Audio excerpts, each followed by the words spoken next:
it's Stephen and Anne. At breakfast from 6 a.m, you'll always be caught up with everything you need to know, the latest headlines, opinions and debates. We'll bring you the good news and the bad, but most of all, we're here for you. Remember, send in your views and let us know what you would like us to talk about. That's because we're your news channel. And every morning at 6 a.m, it's breakfast on GB News. Monday to Thursday on GB News, it's Bev Turner Today from 10 a.m. We're going to be here for you, our GB News family, to keep you up to date, but also make you smile. The guy went from puberty to adultery. And I can't wait to bring a few of my own opinions. I have no time for cultural totalitarianism. We'll engage in passionate, but always polite debate, with your thoughts and opinions at the centre of it all. Only on GB News, the People's Channel, Britain's news channel. Join me, Nana Akua, Saturday and Sunday afternoons on GB News. Expect fiery debate and passionate discussion as me and my panel tackle some of the biggest topics hitting the headlines. It's a place for everyone's opinion. No one gets cancelled, but no one gets an easy ride. Oh, she's on it today! Be ready for conversations that are fierce, frank, and of course, fun. Every Saturday and Sunday afternoon from 4 p.m. on GB News, the People's Channel. Join my show Farage, 7 p.m. till 8 p.m. Monday through Thursday, and there you will get opinion, analysis, debate, and I'll cover stories that nobody else dares to touch. You've been cancelled. Join the club. Oh my goodness me! And then for the last 15 minutes, talking pints. We're over a drink. We have a civilised conversation with someone. We very often disagree, but we do it in a grown-up way. Come and join me on Farage. We are GB News, the People's Channel. And right across the United Kingdom. You can find us on Sky Channel 512. Virgin Media Channel 604. Freesat Channel 216. Freeview Channel 236. And YouView Channel 236. You can also take us with you on DAB Plus Radio. With the GB News app, website gbnews.uk. We're absolutely everywhere. Come join us on GB News, the People's Channel, Britain's news channel.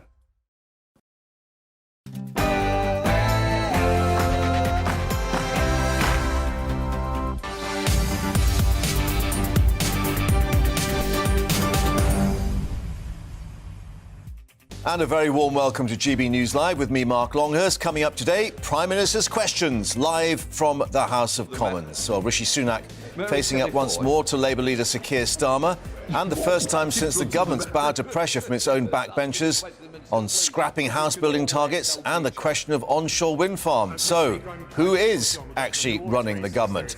And in the other place, Tory peer Michelle Mone announcing that she's taking a leave of absence from the Lords to clear her name over allegations concerning COVID contracts. Is sleaze back on the Westminster agenda? And the debut for the new Scottish National Party Westminster leader Stephen Flynn after the departure of Ian Blackford. Can he land any blows today on the Prime Minister? Well, we're joined in the studio by Conservative MP for Wellingborough, Peter Bone, and the leader of the Alba Party at Westminster, Neil Hanvey. Thank you to both and welcome. And Neil, of course, I guess we ought to explain that you're, should we say, independence plus in terms of Alba compared to the SNP? I think we've got a clear focus on that as our primary policy. That is the fundamental reason that we established ourselves, because it was my experience when I got to Westminster that independence wasn't the focus of the parliamentary party. I've taken a lot of criticism for speaking out, but I believe that politicians should be true to their values and principles and speak out. I make no apology for that. And so I was very happy when the opportunity came along to join Alba and to stay true to my principles. Right. Therefore, given now that Stephen Flynn is in charge down here in Westminster, and the fact that he's not Nicola Sturgeon's first choice, that was Alison Thulis, could you perhaps get back to the SNP at some stage? Or I have absolutely no intention of rejoining the SNP. That's an answer. Peter, welcome. Mr Sunak has problems. The backbenchers seem to be turning on all sorts of issues. Is he in charge of his own party? Yeah, I just say about I think, someone who has principles, who leaves a nice environment, member of the SNP for its principles, should be, and it's good to have different views. We want to hear people's real views, but now I don't agree with them, but we need to have them there in Parliament. Yes. So, well done. OK, and... that was trying to avoid answering about the Prime Minister. But, I mean, Stephen Flynn, in terms of landing punches on Rishi Sunak, which Ian Blackford was quite good at, he's a Commons performer, is he going to be up to that task, you think? I don't know him that well. I mean, I think Ian Blackford was very good, actually, and I thought he stuck to his guns, and I think he was well respected. I don't know the internal politics of the SNP, why they decided to change the leaders, but I'm afraid I don't know the new leader very much. But so it's going to be exciting to see. It's going to be interesting, yeah. Is it going to be as exciting to see Mr Sunak performing, given the travails that the Conservative Party is having to cope with?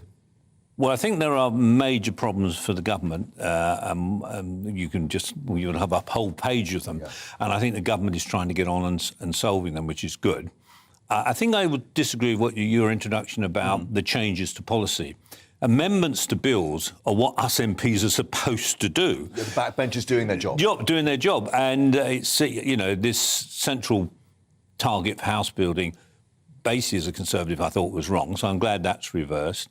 The other one was, I think, on the wind farm. Yeah, the onshore wind farm. Yeah, I mean, I suppose if local areas want it, that makes sense. So I don't think, they're not huge shifts, but I think that that's what Parliament's supposed to do, and Parliament's doing its job. It shows strength, actually, that the government's listening to the backbenchers. Well, I think, and other people, reflecting what public opinion is. Yeah, talking of public opinion, of course, the big issue is the number of strikes that are piling up as we head towards the 12 days of Christmas, or the 12-day of strikes.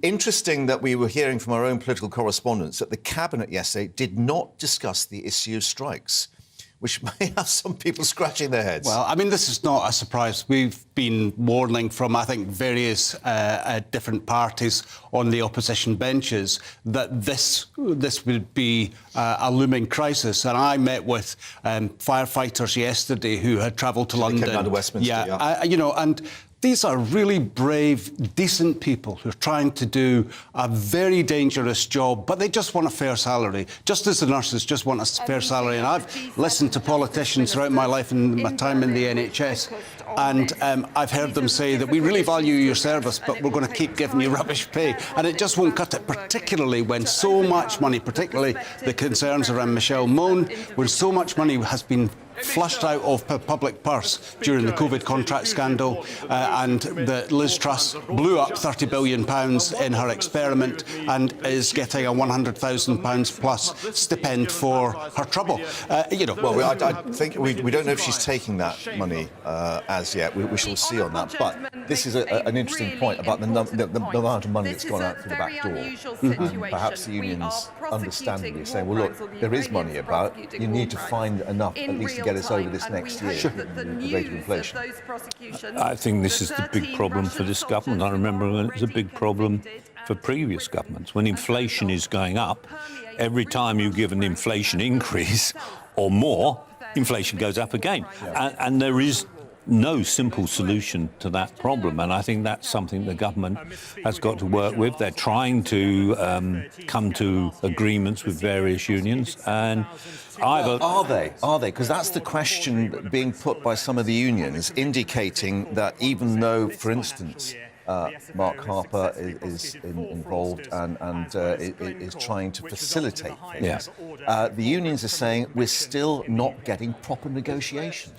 Well, you said you met the firefighters, and I have a lot of time for firefighters. Yes. And when there's an argument about the firefighting, pay and everything, you can listen to the union and you can listen to the employers. If you want the truth, go and talk to the actual firefighters. And it's always somewhere in the middle.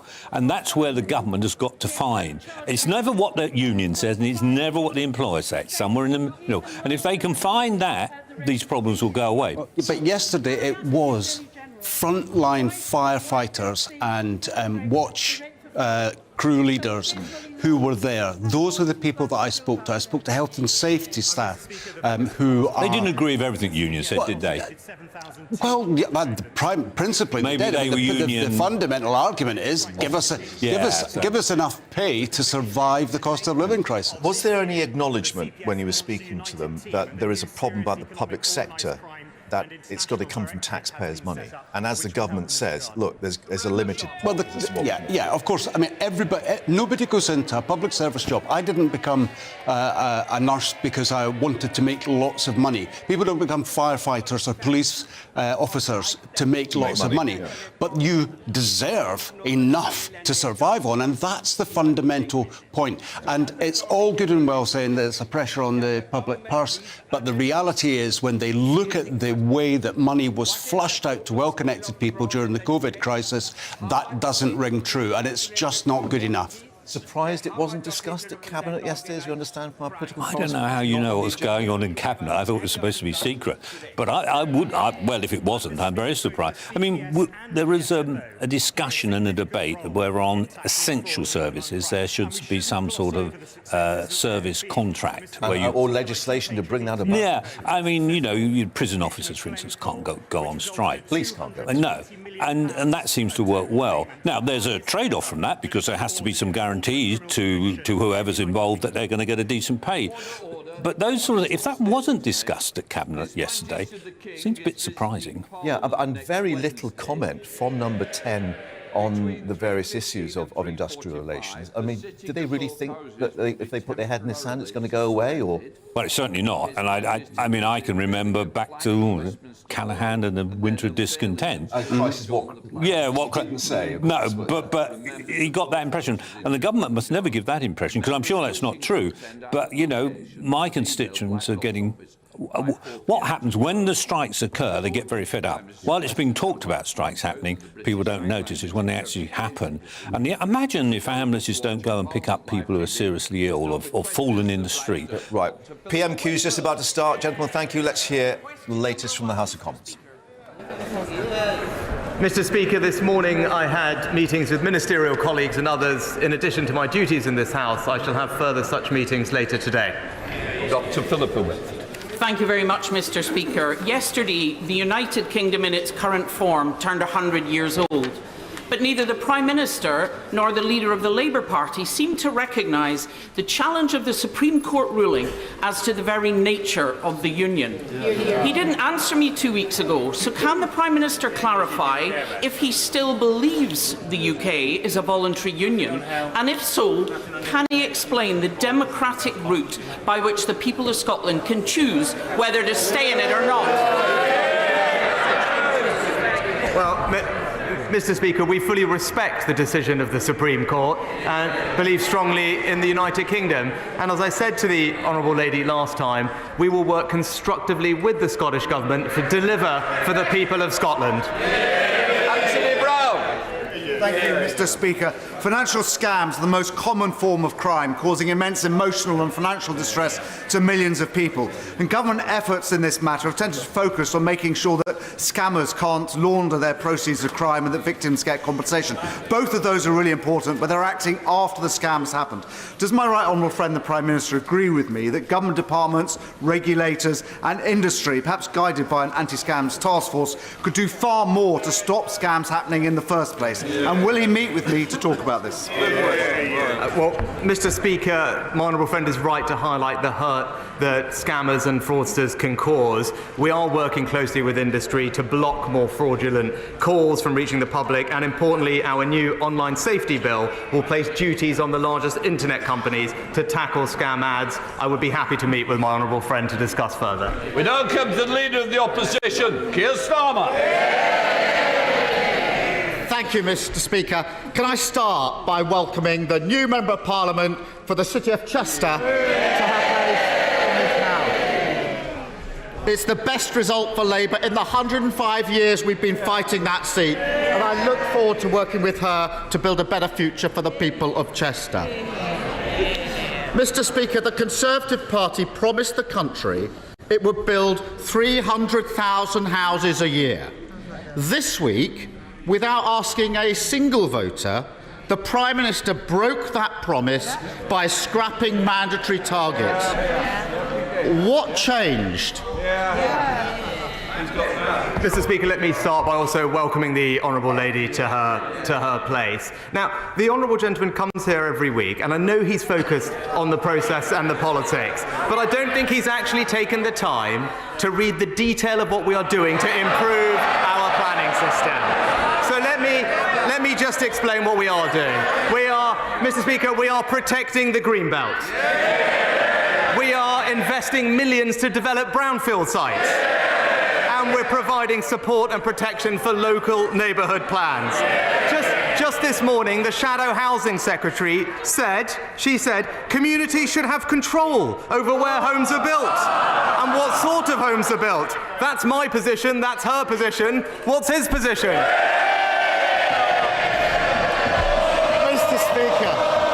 Mr. Speaker, does he really expect us to believe that the member for Chipping Barton and the member for the Isle of Wight are cheering him on because he's going to build more homes?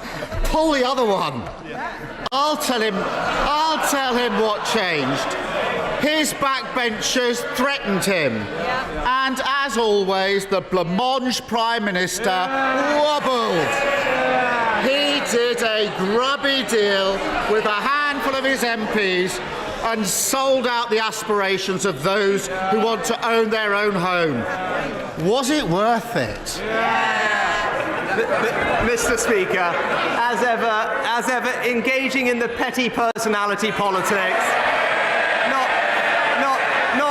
not focused on the substance. Again, let me explain what we're doing. We're delivering what I said we would do. We're protecting the character of local communities. We're cracking down on land banking and irresponsible developers. And we're giving people a greater say in their decisions. Just this week, Mr. Speaker, on Monday, the Honourable Gentleman said the government should be giving people more power and control. Now he seems to be opposing that policy.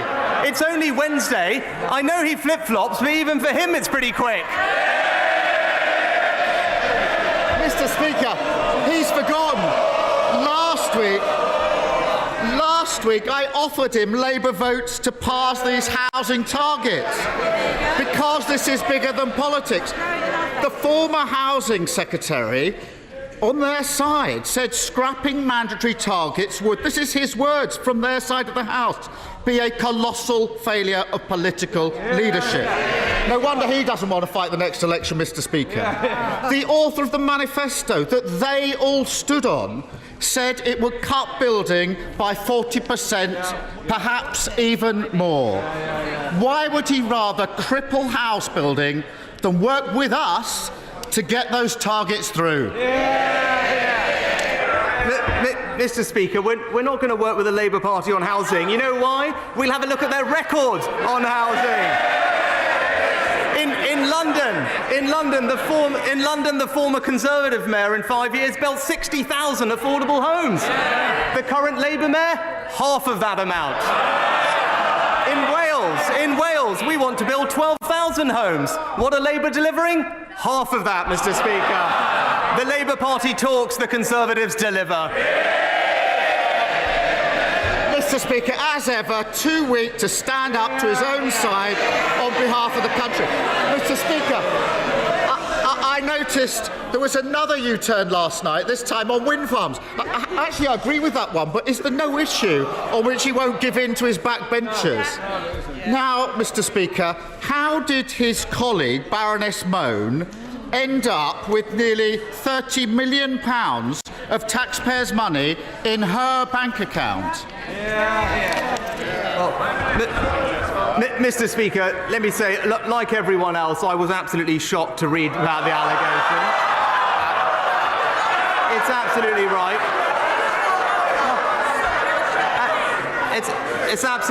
It's absolutely right that she is no longer attending the House of Lords and therefore no longer has the Conservative whip. Again, the one thing we know about the Honourable Gentleman, he is a lawyer. He should know there's a process in place. It's right that that process concludes. I hope that it's resolved promptly. But I'll say one thing, Mr. Speaker, because he mentioned, I tell him what is weak. I tell him what is weak is not being able to, I'll tell him, and that's not being able to to stand up to people. I know he's taken some advice from Gordon Brown lately. Why doesn't he listen to a former minister in Gordon Brown's government who just said, why does the Labour Party refuse to stand up for workers in businesses like pubs and restaurants who will lose business as a result of the train strikes? Labour should stand up for working people. If he's strong, that's what he should do. Mr. Speaker, it may not seem like it, but he's supposed to be the Prime Minister.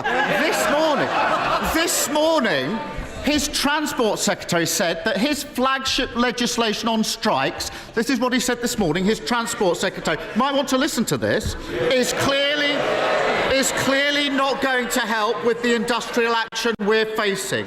He should stop grandstanding, stop sitting on his hands, get round the table and resolve these issues. And everyone can see what's happening here. A Tory politician got their hands on hundreds of millions in taxpayers' money and then provided Duff PPE, and he says he's shocked.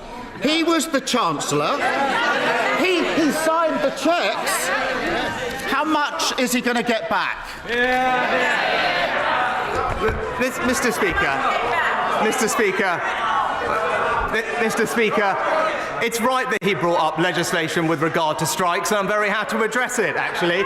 So, hard-working families right now in this country are facing challenges. The government has been reasonable.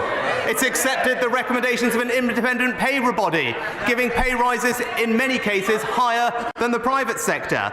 But if the union leaders to continue to be unreasonable, then it is my duty to take action to protect the lives and livelihoods of the British public.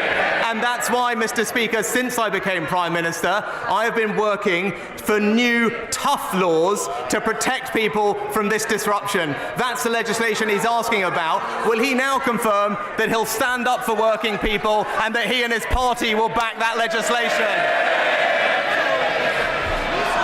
Mr. Speaker, he's obviously not heard what his Transport Secretary said about that legislation this morning. And it's obvious why they're so opposed to Labour's plans to clean up Westminster. They all voted for tax rises for working people, while one of their unelected peers pocketed millions flogging dodgy PPE. Should be ashamed. Now, Mr. Speaker, I want to raise something that is worrying parents across the country. Our hearts go out to the families of the children who've tragically died from the outbreak of Strep A in recent weeks. I'm very happy to work with the government on this. So can he take the opportunity to update the country on the measures the country is taking to keep children safe this winter? Well, Mr. Speaker, my thoughts are, of course, with the families of the children who have sadly lost their lives. We are seeing a higher number of cases from Strep A this year compared to usual. What I can say is that the NHS, who I have sat down to talk about this, are working very hard to make sure parents are aware of the symptoms that they should be looking out to, because this can be treated appropriately with antibiotics. There are no current shortages of drugs available to treat this, and there are well-established procedures in place to ensure that that remains the case, and the UK SHA are monitoring the situation at pace, and what they have confirmed is that this is not a new strain of Strep A, so people should be reassured about that. There is no reason to believe that it has become more lethal or more resistant to antibiotics, so the most important thing for parents to do is look out for the symptoms and get the treatment that is available for them. Thank you, Mr. Speaker. Airbnb-type short-term lets provide a positive experience for many holidaymakers, but too many cause real issues for local communities. In Westminster, we have 13,000 Airbnb properties alone. Does my right honourable friend, the Prime Minister, agree with me that it is now time to consider a registration scheme managed by local authorities so councils can properly manage this growing sector? My right honourable friend, the Levelling Up Secretary, has indeed said that we will deliver a new tourist accommodation registration scheme, something I know my honourable friend has asked for. It will increase appropriate regulation of the sector, better understand and monitor the impact on local communities, and we will also consult on whether planning permissions should be required for new short-term holiday lets, especially in tourist hotspots. Can I welcome the new leader of the SNP and thank you, Blackford, previously. Stephen? Thank you, Mr. Speaker. I wish to begin by paying tribute to my friend and colleague, the Right Honourable Member for Ross Skye and Lochaber, who has served us with diligence and duty for the last 5 years. Mr. Speaker, he is a giant of the Scottish independence movement. And Mr. Speaker, he's seen off not one, not two, but 3 consecutive Tory Prime Ministers. Indeed, he was on to his 4th in recent weeks. And to that latest Prime Minister, I have a very simple question. What does he consider to be the greatest achievement of the Conservative Party in government since 2019? Leaving the single market and customs union, ending freedom of movement, denying Scotland her democracy, or getting the Labour Party to agree with all of the above? Mr. Speaker, can I start by offering my genuine and warm, heartfelt best wishes to the Right Honourable Member for Ross Skye and Lochaber. I know the whole House will miss his weekly contributions. And may I also congratulate or join the First Minister in congratulating the Honourable Gentleman on his appointment as a Westminster leader of the SNP. I look forward to a constructive debate with him across the dispatch box. And Mr. Speaker, the answer to his question is actually very simple. The things that we are most proud of in the last couple of years is making sure that we protected this country through the pandemic with furlough and with the fastest vaccine rollout. Mr. Speaker, far be it for me to offer advice to a near billionaire, but he's going to have to up his game. And here's why: because in the last 15 minutes, a poll has landed which shows that support for Scottish independence has now hit 56%. And support for the Scottish National Party sits north of 50%. So in that context, can I ask the Prime Minister, does he consider that increasing energy bills on households in energy-rich Scotland by a further £500 will cause those poll numbers to rise or to fall? Well, Mr. Speaker, what we're delivering for households across the United Kingdom, including those in Scotland, is £55 billion of support with energy bills. It will save a typical homeowner about £900 under their bills this winter, with extra support for the most vulnerable. And that is, Mr. Speaker, an example of the United Kingdom and the Union delivering for people in Scotland. Thank you, Mr. Speaker. Mr. Speaker, the Eden Project North is now getting right to the end of the process. It's gone through right to the levelling up stage 2. It has planning permission, it has land allocation, it has everything that's going to offer the north of England. Prime Minister, when are we going to be getting the Eden Project North? Well, Mr. Speaker, my honourable friend, I think the whole House knows my honourable friend has been a passionate campaigner for Eden North for some time. I was pleased to work with him in my previous role. He knows I can't comment on any specific bid, but I know that the Secretary of State will be making these decisions by the end of the year, and I wish him and everyone involved in the project every success. Even Farage. Thank you. Most people and businesses in Northern Ireland accept the need for the protocol and want to see negotiated, pragmatic solutions to the various challenges.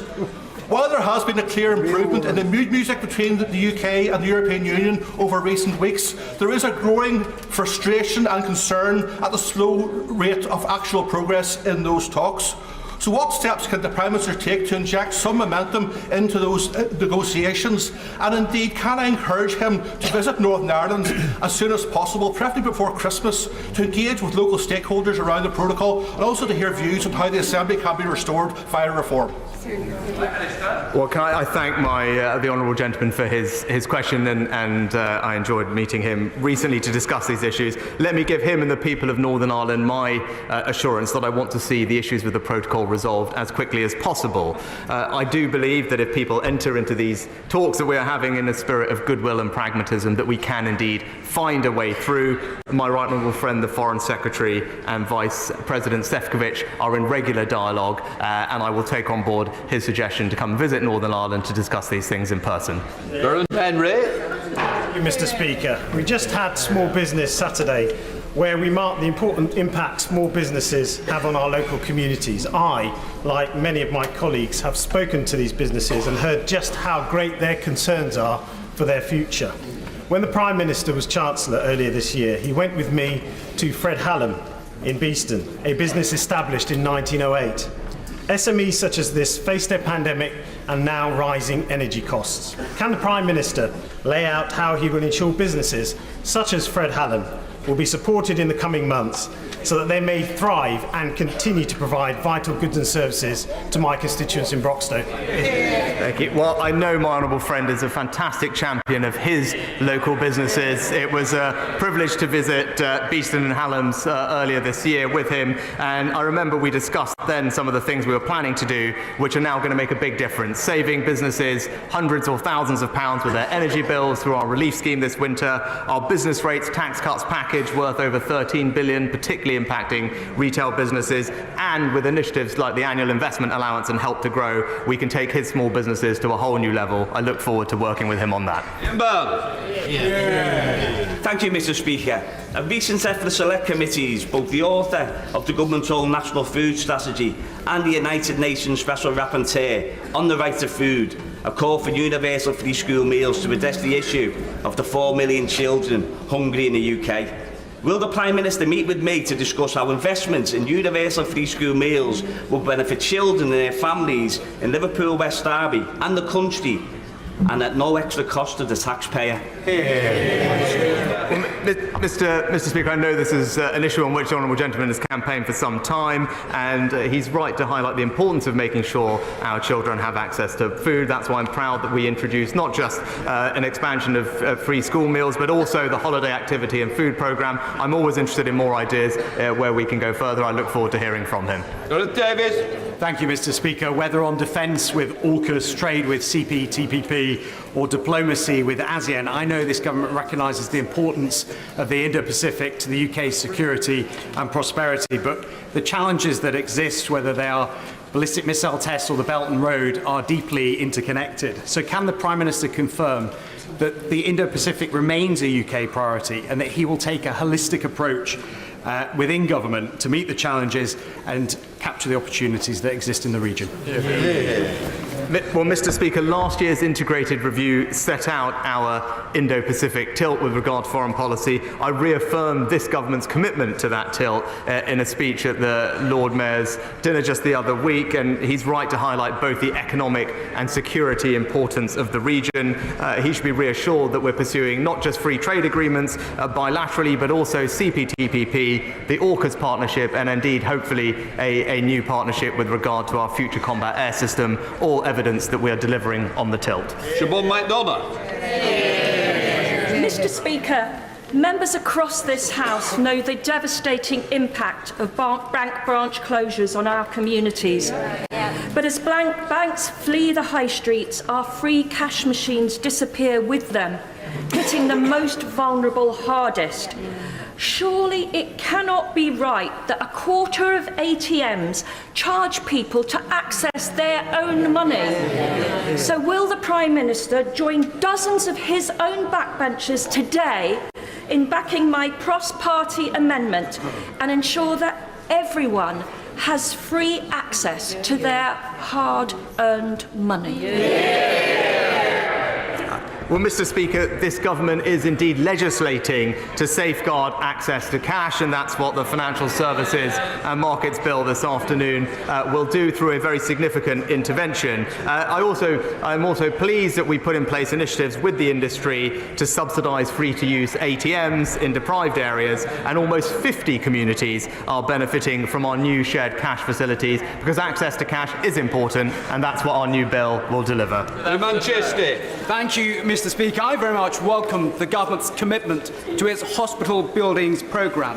Can the Prime Minister clarify what criteria will be applied for the allocation of those new hospitals? And will it be done in line with the Prime Minister's personal commitment on a merits-based system of government? because my hospital in Medway serves 500,000 people and is the busiest hospital A&E in Kent. We have some of the highest health inequalities in the country. We were one of the hardest hit areas in Medway during COVID-19. We need our fair share allocation of resources in Medway. Will the Prime Minister visit Medway Hospital with me and fellow local MPs to look at our urgent need?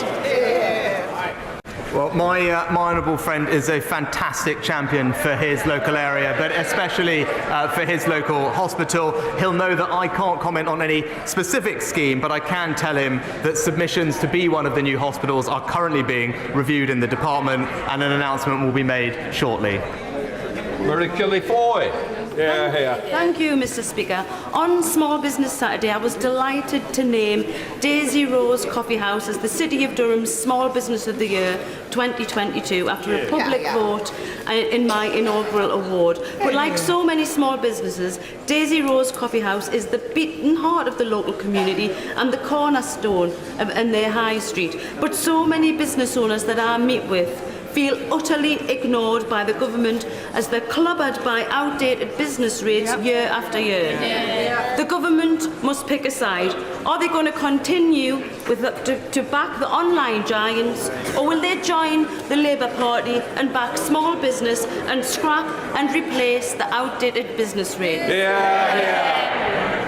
Well, Mr. Speaker, can I congratulate Daisy Rose for winning their award and being the beating heart of their high street. I very much hope that they will benefit, and I'm almost certain they will, from our discounts on business rates. Our retail, hospitality and leisure relief gives a 75% discount on business rates in the next financial year, and that comes on top of the support that we'll be providing Daisy Rose and others with their energy bills, with bills being about half of what they would have otherwise been without our support. On the bands.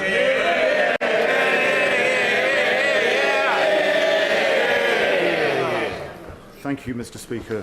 Mr. Speaker, can I thank you and colleagues across the House for your kindness and encouragement in recent weeks. Can I ask my right honourable friend, the Prime Minister, this afternoon to recommit the government he leads to our ambition of levelling up communities in every part of our great United Kingdom? And to that end, could I invite my right honourable friend to come and visit my Bournemouth West constituency and see the latest school rebuild, the multi-million-pound rebuild of the Oak Academy, which will stand as a lasting tribute of opportunity to the people I have the privilege of serving in this House. Well, Mr. Speaker, can I say that it's very nice to hear from my right honourable friend today, and he's absolutely right. There is no better way to spread opportunity around the country than by investing in our children's future. I'm absolutely delighted that Oak Academy in his constituency is benefiting from our school rebuilding programme, and I will certainly ask my office to keep his kind invitation in mind. Alan Dorrans. Thank you, Mr. Speaker. Mr. Speaker, I've raised this matter before, but despite meeting with a previous Prime Minister in 2020, this matter has not progressed. In 1984, I was a serving police officer in Metropolitan Police when, on the 17th of April, WPC Vaughan Fletcher was shot in the back and killed whilst policing a political demonstration outside the Libyan embassy.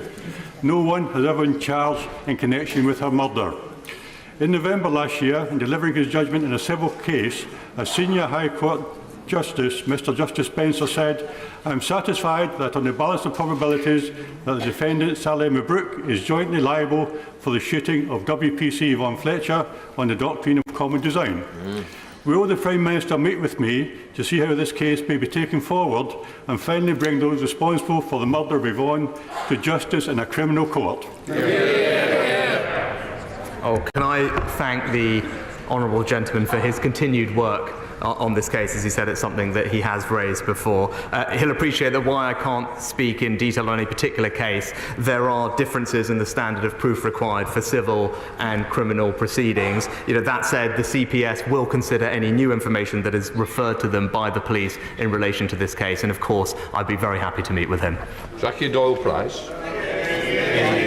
Returning to the theme of communities being able to decide where to build, in Thurrock we embrace our obligations to deliver more new homes, and at Arena Essex we have an application to deliver 2,500 new homes ready to go. However, There is a standing objection to any development over 300 homes from national highways because of the impact on junction 30 of the M25.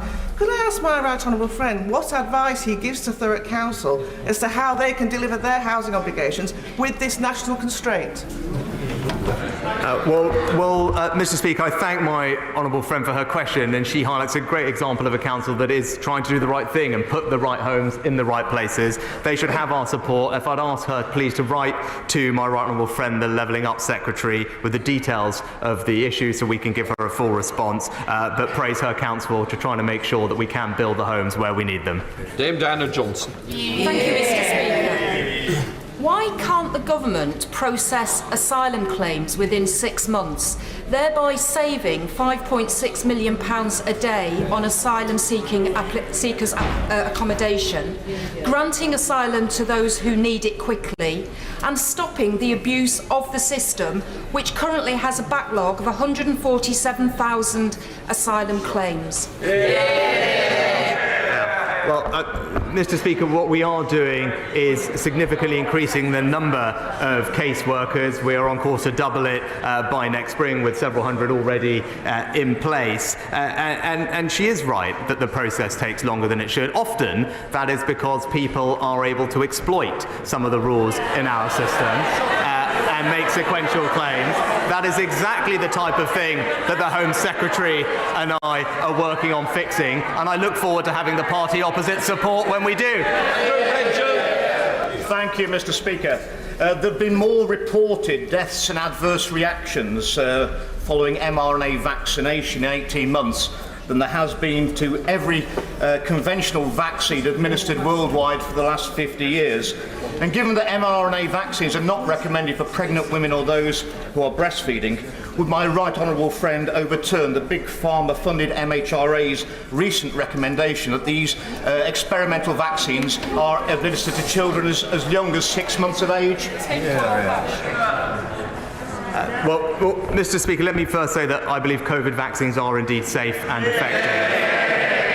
And no vaccine, COVID or otherwise, will be approved unless it meets the UK regulator standards of safety, quality and effectiveness. We have an independent body. The JCVI determines which age groups the vaccine is recommended for use in as part of the vaccination programme, and of course the ultimate decision will lie with parents. Thank you, Mr. Speaker. During COVID, we all applauded our NHS nurses who put their lives on the line to help millions of our constituents and our loved ones. But we now know that at the same time, Tory spivs were helping themselves, using their connections and COVID to help themselves to millions of pounds of public money. Why is the Prime Minister on the side of the spivs and not on the side of the nurses? Mr. Speaker, what everyone was doing at the time was working as hard and as quickly as they could to get the PPE to get the PPE needed for our frontline workers, including our nurses. Actually, there was an independent procurement process. Ministers were not involved in the decision making, but it was right, Mr. Speaker, but that people gave their ideas about where to get them from. Indeed, the Shadow Chancellor herself suggested that we should get PPE from a law firm. She suggested we should get ventilators from a football agent. Everyone was trying as hard as they can. We should remember the context and stop playing politics. Thank you, Mr. Speaker.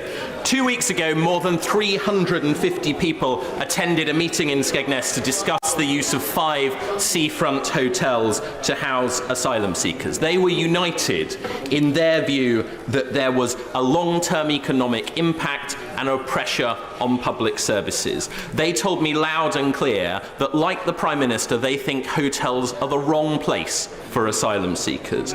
Does he agree with me that the government needs urgently to lay out a plan that moves beyond the use of hotels, puts asylum seekers in the right place for them and the right place for coastal communities such as those in Skegness? I completely agree with my honourable friend. We are now spending £6 million a day housing asylum seekers. Hotels are incredibly expensive. We will urgently bring forward proposals to reduce the pressure, but as he knows as I know, the best way to solve this problem sustainably is to reduce the number of illegal migrants coming to the United Kingdom, and that's what this government will deliver. Thank you, Mr. Speaker. Audit Wales has confirmed that the Welsh Labour government responded well and got on with the job of delivering value for taxpayers' money. Can the Prime Minister tell the House what first attracted him to awarding £1 billion of COVID contracts to Tory donors and supporters, and what is he doing to claw taxpayers' money back?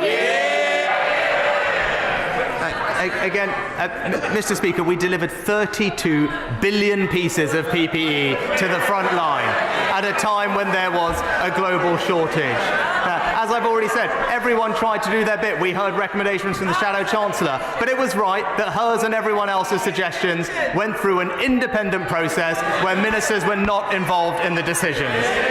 Robin Walker.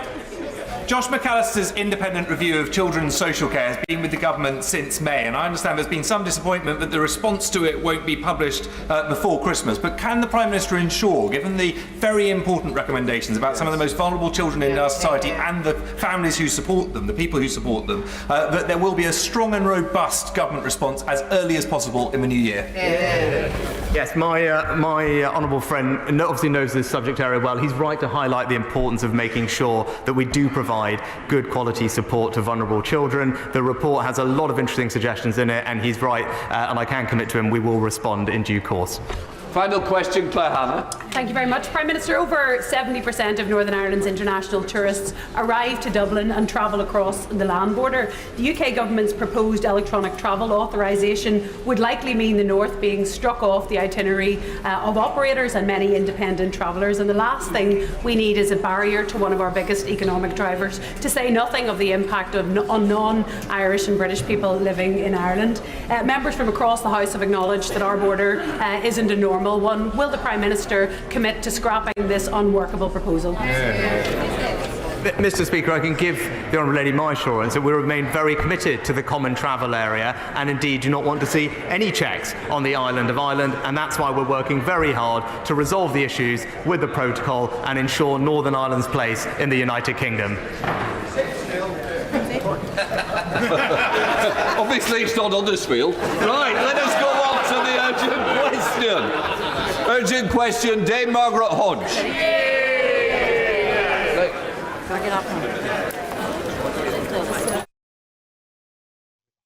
Which I think we'll just keep an eye on, but let's reflect with our two guests having seen PMQs. Peter Bone, Conservative MP, former Deputy Leader of the House indeed, and Neil Harvey, Leader of the ALBA Party, the Scottish Independence Party. Independence Plus, I think we can call you, perhaps? Well, you could call me that. OK, I can call you. It's better than some of the other things have been called. Yeah, absolutely. Anyway, listen, amid all the toing and froing and the blancmange MP, which is a new phrase we heard in terms of the knockabout, the news that Michelle Mone has indeed lost the Tory party whip. Yeah, first time I'd heard that. The disappointing thing about PMQs is the biggest issue facing the country is Ukraine and the war there. And then it never gets brought up. And we talk about things, yes, I know MPs bring up constituency things, but, I would have thought the Leader of the Opposition at least would spend one of his questions asking about the most important thing, not talking about blancmange MPs or whatever. Yeah, well, and indeed, the Prime Minister calling it petty personality politics. However, there are obviously serious concerns about the government's ability to govern. Were you rather surprised that Keir Starmer went on the whole issue of the house building rather than the Michelle Mone row, which clearly is very embarrassing for the Prime Minister? Well, I think Parliament is supposed to look at bills and it's supposed to amend them, and that's what's happened.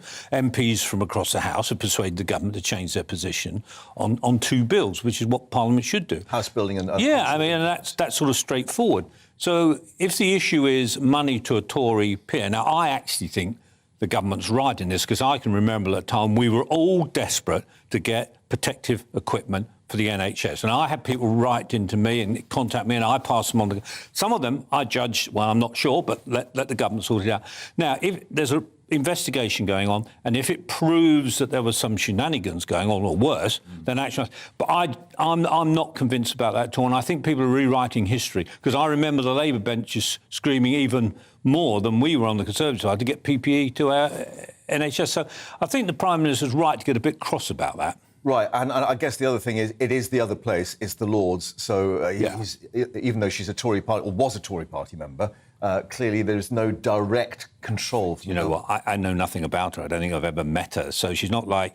It's not like somebody you could say, well, someone in the jungle, for instance. Yeah, you know, nobody's ever heard of it. Baroness Bra, I think, was one of the rather unkind descriptions. However, now the other aspect, which we should bring, is Stephen Flynn, the new leader of the SNP in Westminster, his inaugural debut, and he brought up a poll that he revealed, which is, I think, just 15 minutes before PMQ started. 56% showing that people wanted independence north of the border. Brought a smile to your face, at least. Well, yeah, I mean, that's predictable. I addressed that in my St Andrews Day debate, which Peter actually was chair of. And I addressed the many challenges that the Supreme Court have brought upon themselves and this government in overreaching in their judgment. But yeah, I mean, Stephen's a reasonably good performer, and I think he did well for his debut. Has he got the showbiz razzmatazz of Ian Blackford? Well, one person's showbiz razzmatazz is another person's soliloquy. So, Ian, I think I prefer. On a personal level, I prefer I prefer Stephen's more punchy attitude to Ian's long, rather slow to get to the point questions. I think you've got to be sharp and short, stick to your focus and make it absolutely a pointed question. Right. Okay. What was interesting for me, if I just make one point from the SNP benches, Dr. Philippa Whitford opened PMQs today, asking one PMQ that I asked a few weeks ago, and the fundamental purpose of the debate on St Andrews Day. It's interesting to see the SNP are continuing to take their inspiration from the Alpha Party. Right, OK, a point made. However, talking about the knockabout, it was pretty feisty between Sunak and Starmer once more. But it was interesting to hear, actually, more coming from the backbenchers. Is Sunak starting to get a bit more confident in his line of attack? And you also brought up an interesting point about the end of PMQs, when there was this decision to go on the Strep A, and, of course, all these parents lost their children. Yeah, the Prime Minister's getting better at it, and not surprising, and I thought he was very powerful today. The Leader of the Opposition was clever with the most important issue of Strep A. He brought out right as his last question. Now, the Prime Minister already had a little speech of an attack line, which they all did because he couldn't use it. Almost, scripted. So he couldn't use that. So that was tactical. PMQs is nothing like Parliament is normally. And actually, I think Stephen... I think your point, he's been much more precise.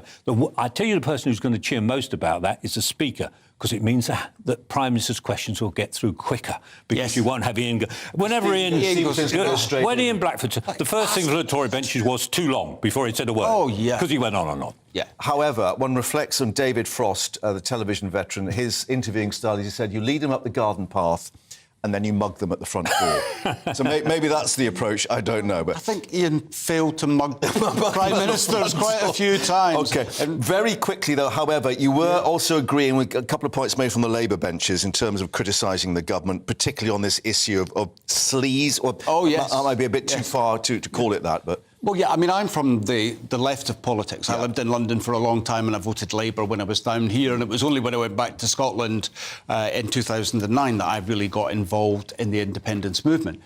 So, a lot of my principles cut across into Labour, and this is a fundamental one, because the Michelle Mone allegation is a really... clear read across, because the amount that she is alleged to have received from her dealings on PPE is enough money to settle the fire brigade's strike in totality, or prevent a strike in totality in Scotland. That would cover the pay increase in Scotland alone. Right. So it just shows you, it illustrates why that's such an important issue. That one individual, their cut of the deal during the PPE crisis was more than a whole public service. The allegation of £29 million That's in right. a family trust account. Yeah. Gentlemen, for the moment, thank you very much indeed for that. Great to have you. I hope you enjoyed it. Did we get any further indication on industrial strategy? Let's cross to Westminster and speak to our political reporter, Catherine Foster, who's at College Green. And Catherine, clearly, just to reiterate the news that broke there in that session, that Michelle Mone has lost the Tory party whip, i.e. she's no longer a member of the Tory party.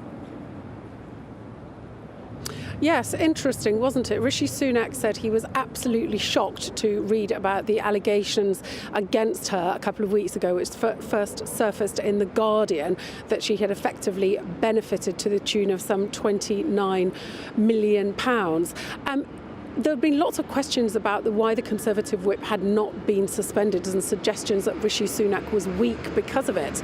Now, he did say today that it was absolutely right that she had stepped back from her position in the House of Lords and that she no longer had the Conservative whip. So that is certainly new. That was obviously an area on which Keir Starmer was going to go, considering the vast sums of money and the fact that, of course, Rishi Sunak was in charge of the purse strings during the pandemic and huge amounts of money were spent. But interesting, I mean, it was sort of an embarrassment of riches, really, for Keir Starmer in terms of what he went on. Also, he clearly attacked Sunak over the 2 U-turns this week alone that the government has been forced into, both on housing and on onshore wind. He's trying to paint Rishi Sunak as being weak. We heard that phrase, the blancmange Prime Minister, didn't we? But but Rishi Sunak, I think, dealt with it really very robustly, and there was very noticeable, rowdy, loud support from the Conservative backbenchers. They did do a good job of seeming to be united behind the Prime Minister, despite the fact that we know that dozens of them have rebelled to make him change his policies in the last few days. Yeah, surprising perhaps, and Keir Starmer did attempt to go in on the Transport Secretary's comments on the whole industrial strategy, but it failed to ignite into a row about industrial action, which of course is worrying a lot of people out there at the moment. Yes, it is. I mean, that really is the thing that people are most concerned about. There's 1 million public sector workers set to strike over December. People are very worried about how to get across the country by train. If an elderly person falls, will there be an ambulance on the 21st of December? It's not guaranteed. But it's an area on which, although the government are obviously coming in for huge amounts of criticism for not getting this sorted, it's tricky for Labour too. Labour are treading a very fine line. They're obviously keen to say people have a right to strike, but they're not saying, yes, all these public sector workers should be given an inflation level pay rise, because they do realise too that the public purse is massively stretched at the moment. So this is not an easy topic for Labour either. But Rishi Sunak did say again that he thought the unions were being unreasonable and that the government was therefore looking at bringing forward legislation to make sure that there was a minimum service on the train. So that won't kick in anytime soon, but certainly the government are very serious about that going forward. Indeed. Catherine, thank you very much indeed for that. And of course, we'll continue to monitor what happens on the various industrial fronts. We understand talks may be going on today with the RMT once more, but we'll firm that up for you. Also coming up, your reaction to Prime Minister's questions, putting your points to our MPs, and more on that story that Michelle Mone has indeed lost the Tory party whip. Will it ruffle more feathers across Westminster? Back in a moment.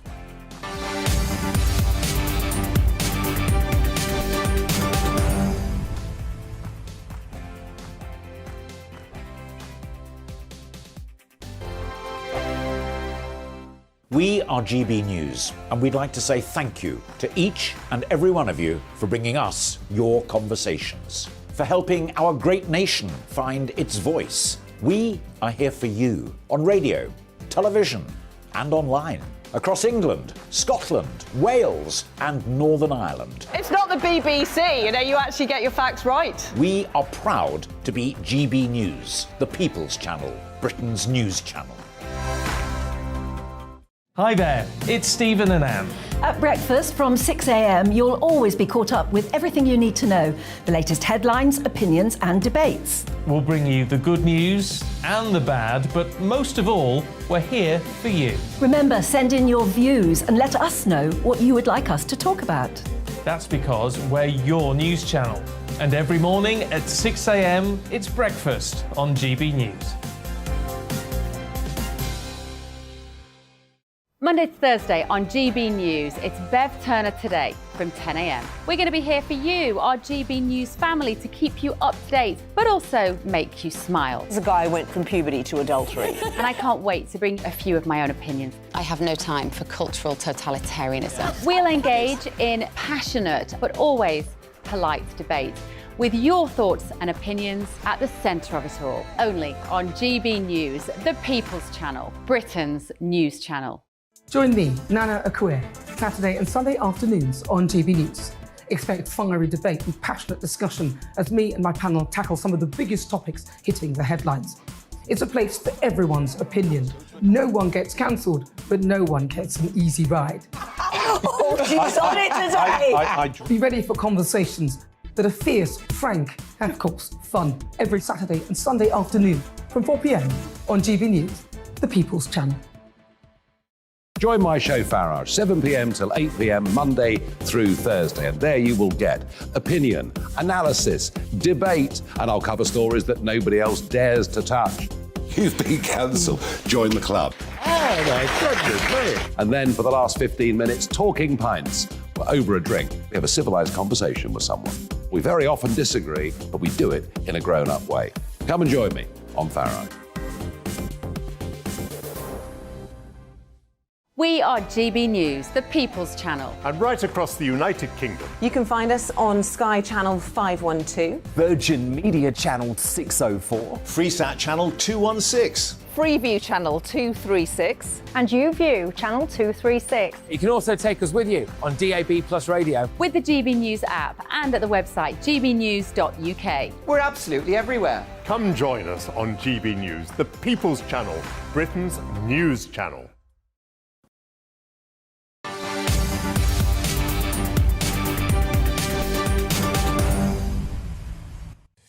Welcome back to GB News Live. Let's update you now on some breaking news that we're getting in from the courts, with the double killer David Fuller being handed a further 4 years in prison on top of a life sentence at the Old Bailey for what was called systematic sexual abuse of women's bodies at a hospital mortuary in Tunbridge Wells. Let's get more now with our London reporter Alice Porter, who is in court. Alice, desperately difficult details for the families to cope with, but the sentence extended yet again. Yes, absolutely. It's been extended by a further 4 years, and these offences relate to the bodies of 23 women who were abused over a 13-year period in 2 hospitals in Kent and Sussex and Tunbridge Wells.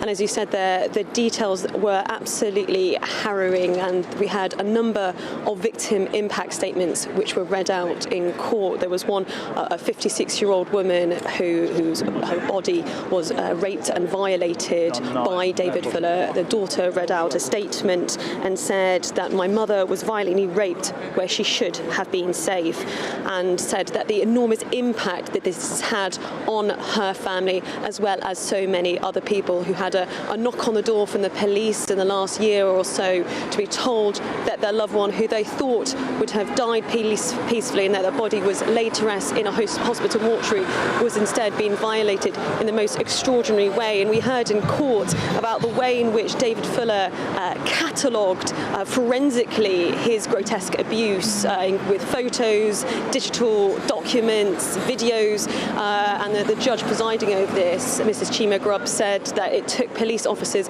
months and months to trawl through this harrowing footage. And I think really at the heart of what we've heard in court was from so many of the victims' families was how was David Fuller able to continue this depraved abuse for so long, long. Remember, he wasn't a mortuary worker. He was, in fact, an electrician, and it was his swipe card at the hospital which allowed him access into the mortuary after mortuary staff left, where he was there for significant periods of time. He was never challenged. He came in with his sort of bag of equipment in case he was challenged, and that's what the judge presiding over this said. But throughout the many, many years in which he conducted this abuse, he was never challenged by anybody. I think finally now some victims' families feel that justice may finally be served, but I think it's worth pointing out 10 of his victims have never, and most likely will never, be identified. And in terms of the numbers we're looking at, overall it's at least 101 corpses which have been abused in this way. I mean, it's absolutely extraordinary, and it's no surprise that the government has commissioned an independent inquiry into what happened at those hospitals and how David Fuller was able to continue his abuse for such a long period of time. Yes, indeed, those questions yet to be answered by that inquiry, but certainly, as you're saying, justice done today and the chance for the families to have their say in court, of course, but awful, awful circumstances. Alice, thank you very much for updating us there at the Old Bailey. Well, let's refer back to Prime Minister's questions. Another feisty session in the Commons with the politicians on various matters, and the revelation that Michelle Mone has lost the Tory whip from the Lords. You've had your say too on PMQs. Let's reflect first with Steve from Nottingham saying, listening to the immigrant situation in Skegness got me thinking, if it's costing us £6 million a day, then why don't this government build a Nightingale-type infrastructure to house them? It makes perfect sense. Peter, of course, Manston down in Kent, it was actually with sort of tented structures for processing. What Steve is suggesting is that it should be in House of Commons, in my view. It's exactly the sort of thing. They shouldn't be in hotels. And there was a move by the government to put them in a facility that I think was an ex-military one. Yeah, and the local people were very much against it. But yeah. Well, first of all, you stop it. That's the point. 40,000 people coming across from France, actually, they shouldn't. They should go back. But if we do have people here, they should not be in hotels. Someone was saying to me yesterday, we can build a Nightingale hospital in next to no time. Surely we can build somewhere we can build a facility to hold people who, after all, are only there to be decided whether they've got their asylum right or not. Yeah, but who pays for that? That's the question. It's a damn sight cheaper than £6 million a day in hotels. Neil, where are you on this? Well, I take a very different position, as you would expect, from the Conservative Party. You know, these are vulnerable people who are fleeing. Are they all? That's the big question, isn't it? Well, that is the assertion. When from you Albania, claim, when Neil, you claim asylum, you are doing that with that intention that you need help, you need support. Please allow me to speak. Sorry, Neil. And so the issue is, you need to employ enough people to decide these cases so that they're not held in encampments, as I think the Conservatives want to do so. Many of these people have been traumatised by violence and war. Many of them are coming from areas which we have supported the conflict in. Now, if they're not coming from war-torn areas, and that is a valid argument, then speed up the process. Why don't you send them back to Albania, Neil? But they should be. They don't claim asylum. What they do, they claim modern-day slavery, which then puts off for months and months before they get to asylum. Yeah. And that law needs to be. But that's a process issue. Yeah. No, well, are we on agreement if they've come from Albania, they're economic migrants and not fleeing from some war? Well, you know, there's been quite a bit of discussion around how those individuals are declaring when they come here, and there was and whether they've been coached by the people case recently where somebody was told the wrong thing to say, and he was sent back. Anyway, OK, another question. Mac, once again, nothing of substance from Labour leader or cohorts or political points scoring rubbish. Only a couple of proper cross-party questions, just plain open bullying and accusations. Surely this sort of language should not be allowed. Blancmange. It is a parliamentary term, or no, it wouldn't be. I mean, didn't pick it up, did he? Blancmange is something we used to have at school meals. I think it was pretty awful, wasn't it? Yeah. Pink and pink, all, yeah. Sort of... But no, I mean, the point was, thankfully, Prime Minister's questions isn't like Parliament is most of the time. Yeah. And I do think, and you know, this isn't a party point, but I think Keir Starmer ought to go on these serious issues like Ukraine, not talk about personalities. But we need the knockabout, don't we? I don't know if it needs to be personal or trite. I think you can have a political knockabout and actually address serious issues. And be quite clever in the way you direct it. So, I mean, for example, if Stephen Flynn had been bragging to me that it was 56% in the polls for independence, I'd say, what are you going to do about it then? What's your strategy? Because at the moment, the SNP's strategy is which parliamentary group are going to trigger a plebiscite. You want a bit of substance? I want to see some action. Right. Okay. And there is no strategy or action from the SNP. Yeah. Gentlemen, thank you very much indeed. Thank you. Blancmange and all the other servings that came up, thank you very much. Coming up more as we're getting a weather warning now saying that the cold weather is going to last for at least a week now. That coming up from the Met Office. We'll update you on the latest and indeed all the politics as well. Could it be over for Donald Trump out in the United States? We'll take a short break.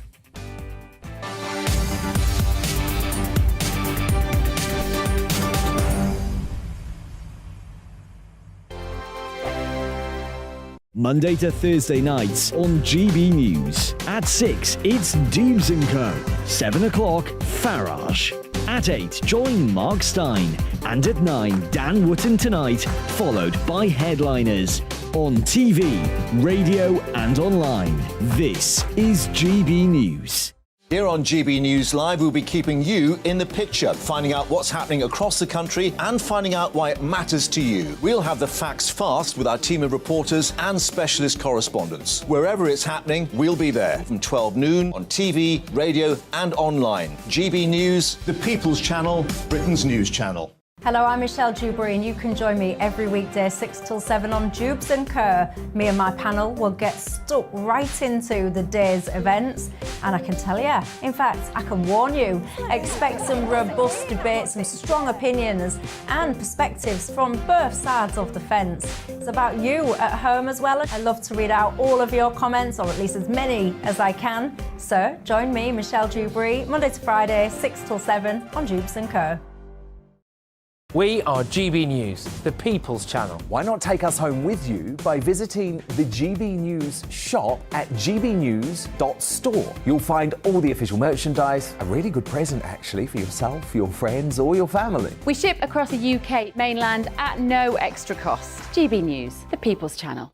I'm Mark White. As GB News Home and Security Editor, I cover those key issues that are so important to you. Our authorities, our communities doing all they can to combat violent crime. With the public services under unbearable strain, why are we still failing to control our borders? Defence, the first priority of any government, has been continually hollowed out. Can we trust our politicians to protect the armed forces? Join me, Mark White, on GB News. We are GB News, right across the nation. You can get us on television, on radio, on digital. We're absolutely everywhere. Amazing! You see, amazing! You remind me of me in the European Parliament. But here's the most important bit. We are not part of the mainstream establishment. We think and speak just like you do. We are the People's Channel. Magnificent. That's really, really thoughtful. Come and join us on GB News, the People's News Channel.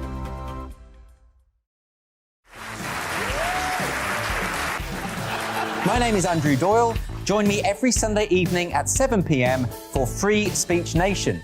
This is a show where we address current affairs and news stories of the week with the help of two wonderful comedian panellists. I brought in comics because I want to give it a lighter edge, and also they work for less. See you there.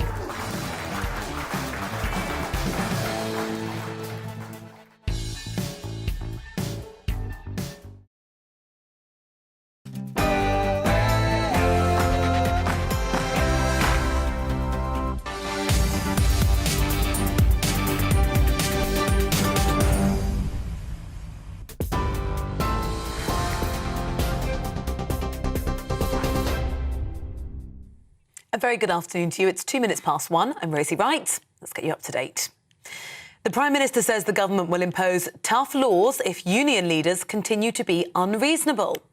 Amid a wave of strikes across a number of public sectors, Rishi Sunak vowed to take action to protect the British public from being impacted. Ambulance staff have become the latest to announce industrial action in a dispute over pay and conditions. Nurses, teachers and rail workers are all due to take action in the coming weeks. Speaking at Prime Minister's questions, the Labour leader accused Rishi Sunak of not doing enough to resolve the action. This morning, his Transport Secretary said that his flagship legislation on strikes, this is what he said this morning, his Transport Secretary, you might want to listen to this, is clearly not going to help with the industrial action we're facing. He should stop grandstanding, stop sitting on his hands, get round the table and resolve these issues. The government has been reasonable. It's accepted the recommendations of an independent pay body, giving pay rises in many cases higher than the private sector. But if the union leaders to continue to be unreasonable, then it is my duty to take action to protect the lives and livelihoods of the British public. And that's why, Mr. Speaker, since I became Prime Minister, I have been working for new, tough laws to protect people from this disruption. Meanwhile, the Health Secretary, Steve Barclay, has also insisted there's no shortage of antibiotics after a pharmaceutical group warned there were blips in the supply of penicillin used to treat strep A. The National Pharmacy Association warned there was an issue in the supply chain of liquid penicillin, which is often given to children. But Steve Barclay insisted it was not a concern and that supplies could be moved to an area of greater demand if needed. At least 9 young children are known to have died from the infection since September. The Prime Minister said he was shocked to read allegations that a Conservative peer benefited from a PPE contract during the COVID pandemic. Mr Sunak said it was absolutely right that Baroness Mone took a leave of absence from the House of Lords after claims her family received more than £29 million originating from profits of a PPE firm. She has denied the reports and says she'll fight to clear her name. The public are being warned to be extra vigilant at World Cup events and in crowded places throughout the festive period. Counter-terror police say the threat from terrorism remains very real. Authorities say the run-up to Christmas is always higher risk when it comes to security threats, although there's no specific intelligence of a planned attack. The Albanian ambassador to the UK has told MPs that his fellow nationals are being forced to travel over the Channel illegally because there are no legal migration options available to them. From May to September this year, Albanians made up 42% of migrants crossing by small boat, with more than 11,000 Albanians arriving in that period. Well, the ambassador defended the actions of the illegal migrants, but came under fire from the Home Affairs Committee member Lee Anderson. Because they don't have the possibility to apply for legal migration. That's the problem. And to apply for visa. Because No, let me come back to you. Why can't they just visit the country for 28 quid and then claim asylum? Why? Yeah. Why can't they visit the country for £28, travel on a plane for £28, come, i.e. on a holiday, and then claim asylum? Why can't they do that? I don't have this information. No, you do have this information. Why can't they do that? A man's been arrested in Plymouth on suspicion of using his own boat to smuggle at least 10 migrants from Normandy to a beach in Devon. It follows an incident on the 15th of June after a speedboat was seen dropping off a group of suspected migrants on a beach near Dartmouth. The suspect's been taken into custody for questioning by the National Crime Agency. People are being advised to warm their homes to at least 18 degrees as a cold snap begins overnight. From this evening, the Met Office has issued a yellow warning across parts of Wales, Northern Ireland, Northern Scotland and England's east coast. Forecasters say Arctic air will move in, with temperatures predicted to drop to lows of minus 10 degrees overnight. Warnings will remain in place until tomorrow afternoon. You're up to date on GB News. I'll bring you more as it develops. Now back to Mark.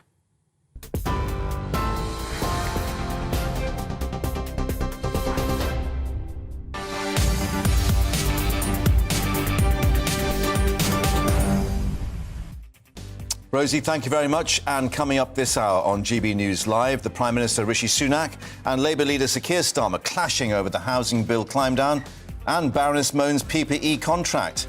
That's Sir Keir Starmer accusing him of being a blancmange or blancmange PM. We'll be bringing you more reaction to the tasty treat. Also, former US President Donald Trump under fire after the Democrats cemented their control of the Senate by holding the seat in Georgia, giving the Democrats a 51-49 majority in the upper chamber. What could it mean for his 2024 bid, with more legal proceedings also dogging him? Has Trump been trumped? And Christmas approaching, we're speaking to a turkey farmer about the bird flu outbreak. Is there scaremongering after the British Poultry Council announced half of free-range turkeys have now been culled. And as ever, we want to hear from you. How do you think they performed at PMQs today? Are the politicians really going a bit too far with a blancmange, political blancmange? That is GBviews at gbnews.uk as ever.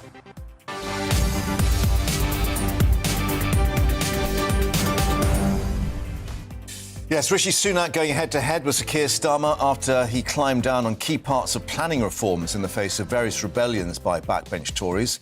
So Sir Keir Starmer accusing him of being that blancmange Prime Minister, but also questions on Baroness Mone over allegations that she'd benefited from a government contract during COVID, which the Baroness, of course, is challenging. The Prime Minister revealing that she'd lost the party whip. Let's take a look and listen again to the key moments. Mr. Speaker, the Conservative Party promised the country it would build 300,000 houses a year. This week, without asking a single voter, the Prime Minister broke that promise by scrapping mandatory targets. What changed? Now, the Honourable Gentleman comes here every week, and I know he's focused on the process and the politics, but I don't think he's actually taken the time to read the detail of what we are doing to improve our planning system. So let me just explain what we are doing. We are, Mr. Speaker, we are protecting the Greenbelt. We are investing millions to develop brownfield sites. And we're providing support and protection for local neighbourhood plans. Just this morning, the Shadow Housing Secretary said, communities should have control over where homes are built and what sort of homes are built. That's my position, that's her position. What's his position? As always, the blancmange Prime Minister wobbled. He did a grubby deal with a handful of his MPs and sold out the aspirations of those who want to own their own home. Was it worth it? As ever, engaging in the petty personality politics, not focused on the substance. Again, let me explain what we're doing. We're delivering what I said we would do. We're protecting the character of local communities. We're cracking down on land banking and irresponsible developers. And we're giving people a greater say in their decisions. Just this week, Mr. Speaker, just this week, on Monday, the Honourable Gentleman said the government should be giving people more power and control. Now he seems to be opposing that policy. It's only Wednesday. I know he flip-flops, but even for him it's pretty quick. How did his colleague, Baroness Mone, end up with nearly £30 million of taxpayers' money in her bank account? Let me say, like everyone else, I was absolutely shocked to read about the allegation. It's absolutely right.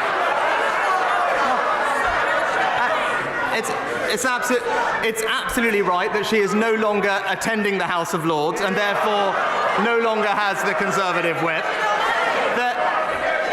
Again, the one thing we know about the Honourable Gentleman, he is a lawyer. He should know there's a process in place. It's right that that process concludes. I hope that it's resolved promptly. But I'll say one thing, Mr. Speaker, because I tell him what is weak. I tell him what is weak is not being able to. I'll tell him, and that's not being able to stand up to people. I know he's taken some advice from Gordon Brown lately.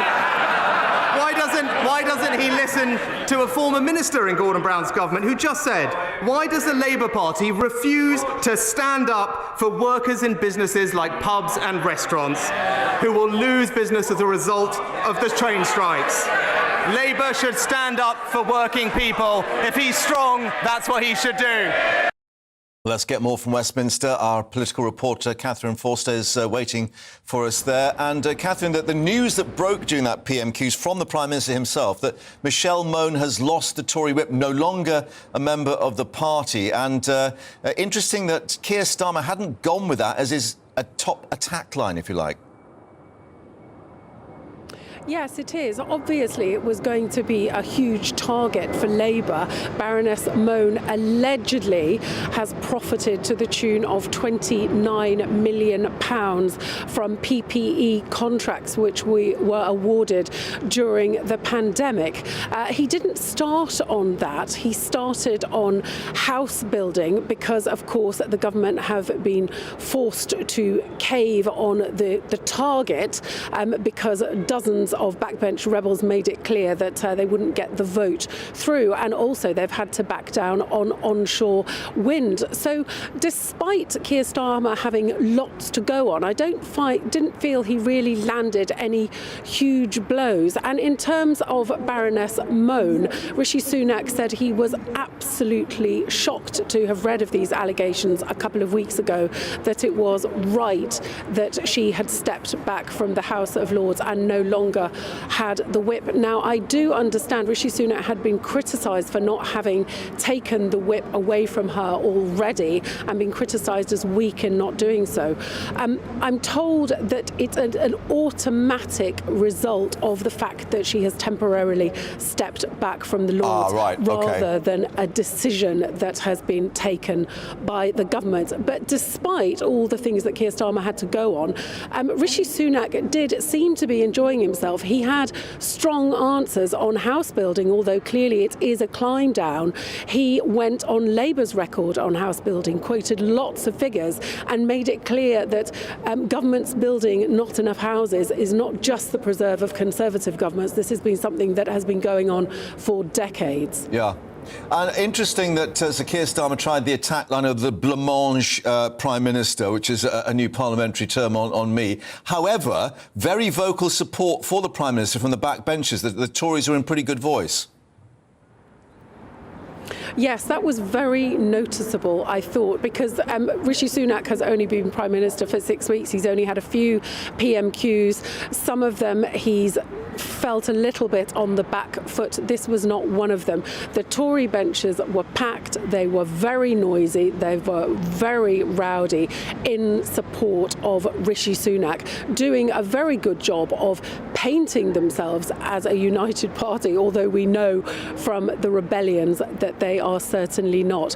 And on strikes, Rishi Sunak was making it clear too that the government were going to act with this minimum service legislation, which Boris Johnson promised back in 2019. It's only had one reading in Parliament so far, so obviously it's not going to help with the strikes in the short term. But he was painting the unions now as being unreasonable, and he was keen to stress that the government had accepted the recommendations of the independent pay bodies, and that in some cases public sector workers were being offered bigger pay deals than people working in the private sector. Yeah. Catherine, thanks very much indeed. Well, staying with politics, we're expecting an announcement later from the government, a decision on whether to approve plans to open Britain's first deep coal mine in some 30 years. Well, the deadline for the decision already put back 3 times. While the plan for the mine on the edge of Whitehaven and Cumbria is backed by some Tory MPs, it has enraged environmentalists. Our national reporter Paul Hawkins has more details for us. Everywhere here, there's a nod to what some say is a golden age. The Wellington Pit chimney, one of 70 mines dug over a 300-year period. This railway, which brought coal to the harbour to be ferried away for steel making. Memorials and plaques to those who lost their lives underground. The work was dirty and sometimes dangerous, but thousands of people had jobs.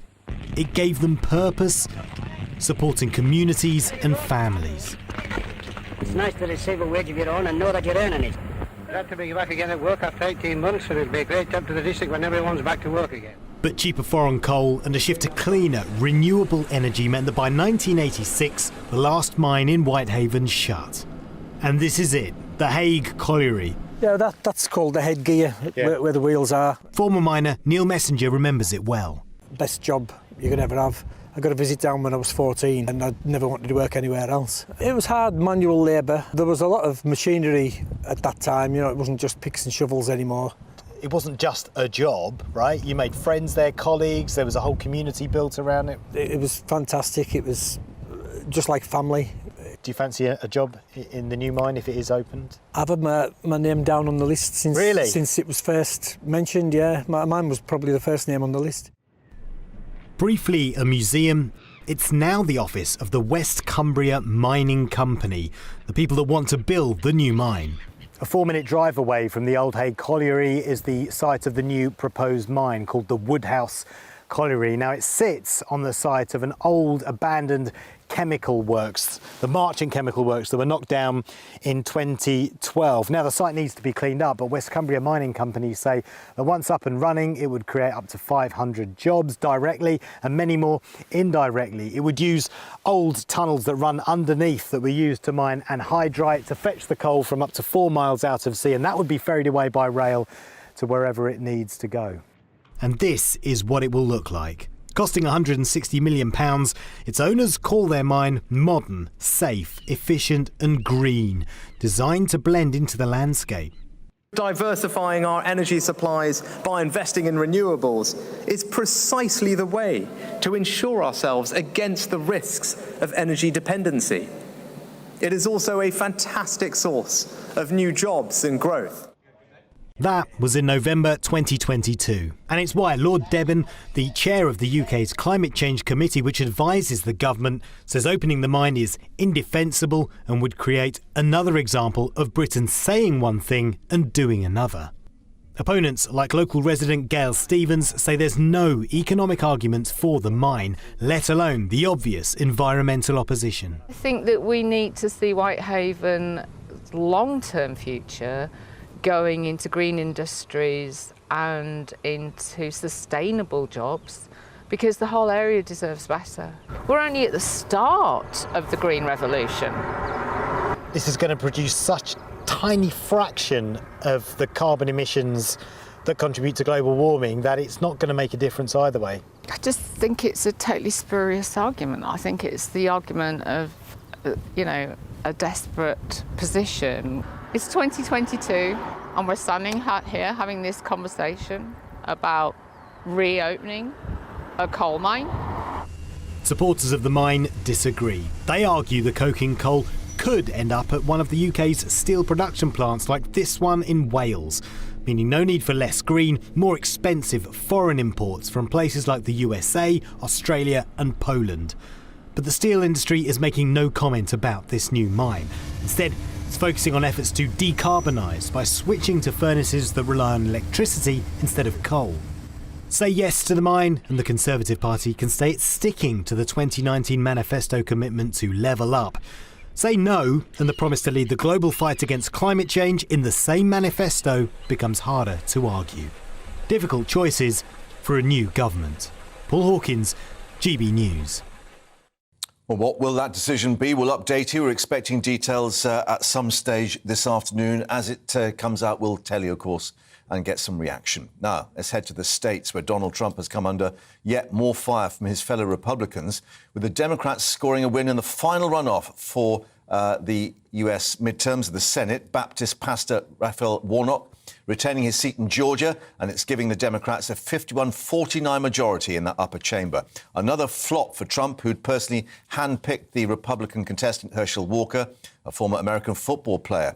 Well, it rounds off a dismal week for the former president, his real estate company being found guilty of running a criminal scheme to defraud tax authorities for the past 15 years. What's it mean for Trump? Joining us now, Marco Vincenzino, who's a global strategy advisor. And following the events since those midterms, we remember, just looking at what Trump is saying on his own Truth Social website, our country is in big trouble. What a mess. At the present time, he's in big trouble. He's in a big mess, right. Big mess, both political and legal. On the political front, maybe we can start with Georgia. Yep. I mean, the Georgia race, the historical question would be did Georgia break Donald Trump? And that's an historical question which only time will tell. The key thing is never to underestimate Trump. Although he will struggle to exculpate himself, to take blame away from himself for this. It's important not to underestimate him. But if you look at the state of Georgia demographics, okay, it's changed. It was traditional Republican state. It's become a lot more competitive in recent years due to changing demographics. But in the November 8th election, in the midterm elections, the Republicans won all statewide offices except for the current Senate seat in the race between Warnock and Herschel Walker. So Walker was personally handpicked by Trump. And therein lies the story. This was Trump's man and soundly rejected because, I mean, a very controversial figure anyway. Yes, he was. The bottom line, he was a flawed person that should have never been picked. Similar comparisons will be made with important Senate seats that were lost in Pennsylvania, also in Arizona. People accused of being, party leaders accused him of being flawed characters. And these bear his personal imprint. Yeah, which is why the Republicans elsewhere in the party are so angry with Trump. Basically, the bottom line, the Republican conservative media, the party leadership, and many within the ranks. I mean, he still has a good core of the party behind him. Yeah. Die-hard loyalists. And particularly the party money men, of course. The party money men have been shifting in recent times. Right. Big party money names. But a lot of it, he still retains a core base within the party. But that's possible that can change over time because the thing is that as his political challenges mount... He's got these court cases. At least a dozen lawsuits and investigations against him. The one that was the criminal, the tax the conviction, allegations, the conviction for criminal tax fraud in New York State. You have the January 6th committee in Congress is concluding its report. It's already making criminal referrals to the Justice Department. You also have the case in Georgia for undue influence on the election process. Which is all going to dog him. And DeSantis is still pretty good in the polls, his opponent for the Republican ticket. He's increasing his status. He's leading in all the initial polls. He just has to continue his course on his present course. But he's going to have to make a clear decision, by May or June of 2023 whether he's going to run. That's 6 months. Right. During that 6 months process, if things keep getting complicated for Trump, DeSantis will be in pole position. Right. Come that time. Watch this space. I think you'll be back in the studio. Marco, for the moment, thanks very much indeed. You. Keep you updated on those things, of course, as we will on the World Cup alert in terms of crowded places. We're being told to be aware during this festive period. How serious is that threat? We'll be updating that with Mark White coming up in a moment.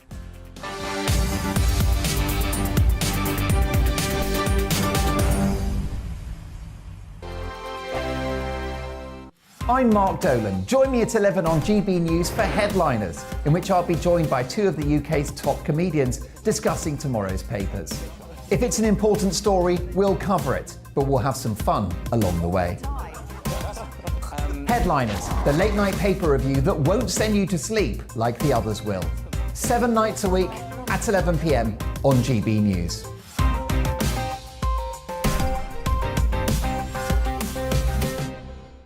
Monday to Thursday nights on GB News. At 6, it's Dubes & Co.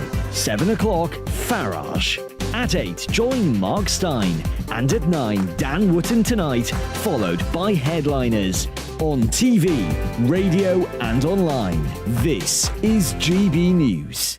Monday to Thursday, 9 p.m. till 11 p.m. Join me, Dan Wootton. I'll bring you the sharpest takes and hottest debates. Do you not believe in prison? I don't believe in prison. I'm completely stunned. I guarantee you there'll be no spin, no bias, no censorship. I actually was personally quite offended by it. And no reason to go to bed. So I guess they've always been quite woke. That's Dan Wootton Tonight on TV, radio and online. Monday to Thursday from 9 p.m. till 11 p.m. on GB News. The People's Channel, Britain's news channel. Join me, Lawrence Fox, on GB News. Frank, fun, fearless, and sometimes serious. Much as I love a Friday night punch-up, what I really want is a battle of ideas. I want to look at things differently. I want to hear different voices and engage with your unique experiences. Every Friday at 7 p.m. on GB News. Hello, I'm Esther McVeigh. And I'm Philip Davis. Whether you're watching or listening on TV, online or on radio, we handpick the latest stories, debates and expert opinions for your weekend. So whether that's politics, news or showbiz, we've got it covered. Join us every Saturday morning at 10 o'clock on GB News. Join me every Sunday at 6 p.m. for Gloria Meets. In exclusive interviews, I'll be finding out who our politicians really are and what they really think. It's something that you would never want anyone to suffer. I didn't know what channels there were. I didn't think I'd be believed. I must have weighed about 7 stone and I'm 5'8". My instinct was to sort of cover this up. I mean, clearly that was a mistake. Join me every Sunday at 6 p.m. on GB News, the People's Channel, Britain's news channel.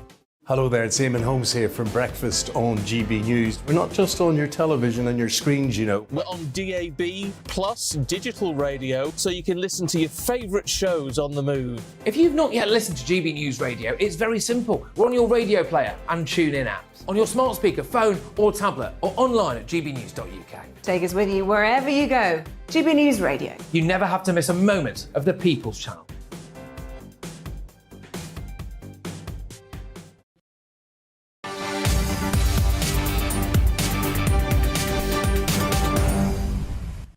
And welcome back to GB News Live. Now, we're all being warned to be extra vigilant at World Cup events or crowded places through the festive period, as counter-terror police say the threat from terrorism remains very real.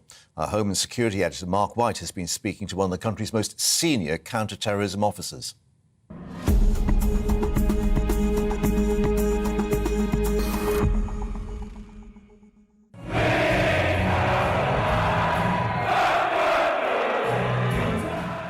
Across the nation, many thousands are currently packing into venues to enjoy the delights of the world's premier football tournament. The last thing anyone here wants to be thinking about is the threat of attack. But terrorists often seek out crowded places to cause maximum harm. The festive period is traditionally higher risk. Add to that a massive programme of events like the World Cup, and authorities say everyone should be alert to the potential dangers. We know that since 2017, the intelligence services and policing have foiled 37 attack plots in the UK. And I don't say that to alarm people, but I say that to show people how hard policing and the intelligence services are working in the background to keep them safe. Many terrorist investigations rely on information coming into the system, and I'm here to try and encourage the public to remain really vigilant and alert. Here in Birmingham, the city's German market has fully reopened for the first time since the pandemic. Annual events like these are a key part of security planning, ever since Islamist terrorists targeted Christmas markets in multiple European cities in recent years. All around this Christmas market are the discreet and not so discreet signs of security. The most obvious are these vehicle barriers. They're positioned at all the entrances to the market. In fact, these barriers are so commonplace now in centres of population right across the country. They're almost part of the street scenery. It's nice to see people out. It's nice to get out and be able to do this again. After lockdown, Andrew Lawson is just glad to see a bit of normality. And security concerns are not, he says, going to stop his enjoyment. We all have to live our lives, don't we? You can't stay at home and wait for something to happen, you just have to live it. Andy and Kelly had their first date here 3 years ago. Back for the first time since then. They say the obvious security presence doesn't concern them. Quite the opposite. And we've seen all the security barriers up for years now. It's not an unusual thing to see, and I don't know of anything that's happened up here. I think if you come anywhere where there's going to be a mass amount of people, you need to plan for anything really, and so having security, you feel a bit safer coming. Authorities say they don't want to alarm the public. Indeed, terror groups like Al-Qaeda and ISIS have been severely degraded by Western military activity in recent years. But the security services warn they are attempting to regroup, and they've never lost their capacity to radicalise and influence others over the internet. So while the public enjoy the World Cup and Christmas festivities ahead, they're also being asked to remain vigilant. Mark White, GB News, Birmingham.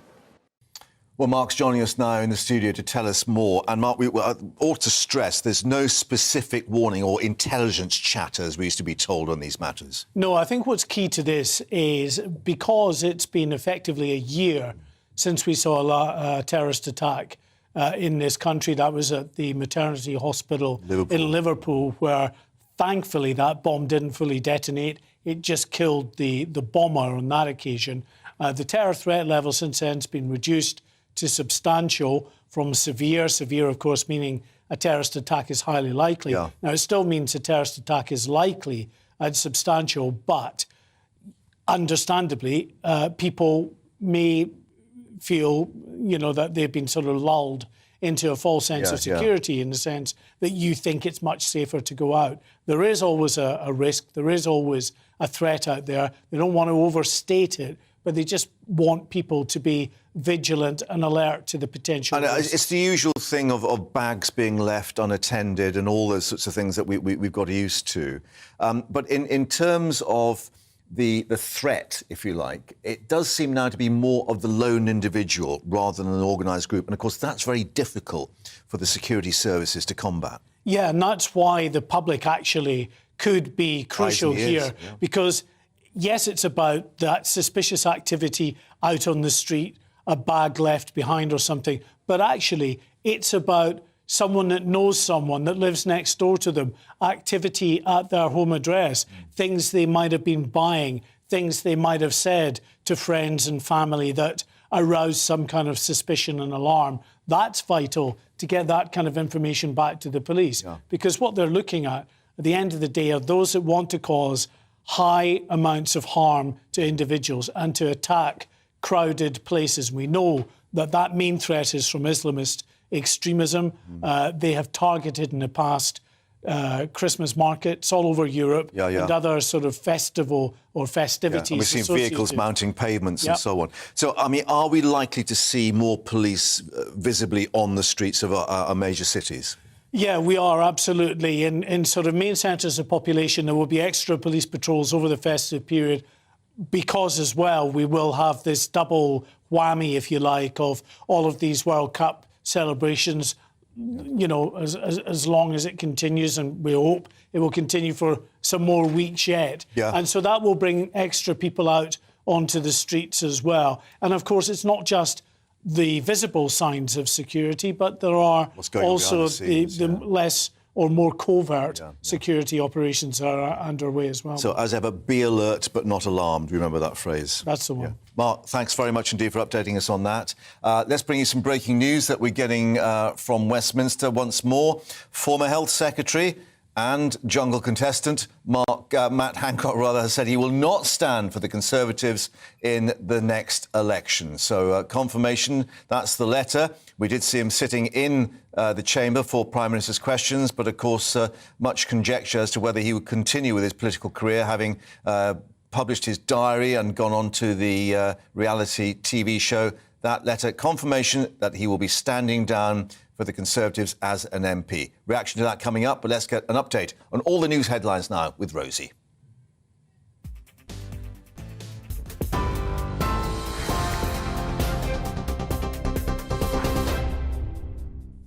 It's 1:35. Let's get you up to date with the other headlines.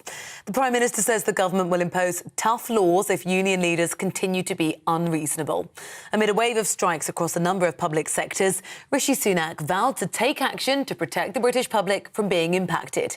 Ambulance staff have become the latest to announce industrial action in a dispute over pay and conditions. Nurses, teachers and rail workers are due to take action in the coming weeks. As we've just been hearing, the former Health Secretary, Matt Hancock, has announced he will not stand again at the next general election. He's the latest in a set of MPs who've recently said they won't be standing for re-election with the Conservative Party. The former Home Secretary, Sajid Javid, is another high-profile politician saying he'll stand down in 2 years' time. The Health Secretary's insisted there's no shortage of antibiotics after a pharmaceutical group warned there were blips in the supply of penicillin. It's used to treat strep A. The National Pharmacy Association warned there was an issue in the supply chain of liquid penicillin, which is often given to children. Steve Barclay, though, said it isn't a concern. Supplies could be moved to areas if greater demand was needed. At least 9 young children are known to have died from the infection in the UK since September. The Prime Minister said he was shocked to read allegations that a Conservative peer benefited from a PPE contract during the COVID pandemic. Mr Sunak said it was absolutely right that Baroness Mone took a leave of absence from the House of Lords after claims her and her family received more than £29 million originating from profits of the PPE firm. She has denied the reports and says she'll fight to clear her name. A man's been arrested in Plymouth on suspicion of using his own boat to smuggle at least 10 migrants from Normandy to a beach in Devon. It follows an incident on the 15th of June after a speedboat was seen dropping off a group of suspected migrants on a beach near Dartmouth. The suspect's been taken into custody for questioning by the National Crime Agency. People are being advised to warm their homes to at least 18 degrees as a cold snap begins overnight. From this evening, the Met Office has issued a yellow warning across parts of Wales, Northern Ireland, Northern Scotland and East England's coast. Forecasters say Arctic air will move in, with temperatures predicted to drop to lows of minus 10 degrees overnight. Warnings will remain in place until tomorrow afternoon. We're on your TV, online and DAB+ radio. It's GB News.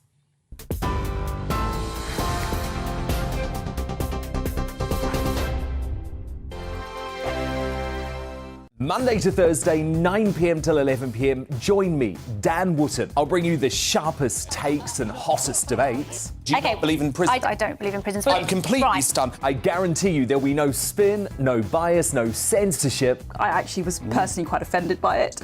And no reason to go to bed. So I guess they've always been quite woke. That's Dan Wootton tonight on TV, radio and online. Monday to Thursday from 9 p.m. till 11 p.m. on GB News. The People's Channel, Britain's news channel. Every morning from 6 o'clock, we'll wake you up with GB News Breakfast with all the stories you didn't know from the night before. So whether it's serious news, entertainment or your own views from all over our great nation, we're here to kick off your day with a smile. And the national media should be reflecting and reporting what's happening here. You will notice the northwestern accents. Whether you're with us on TV, radio or online, every morning, it's breakfast from 6 a.m. Hope you can join us.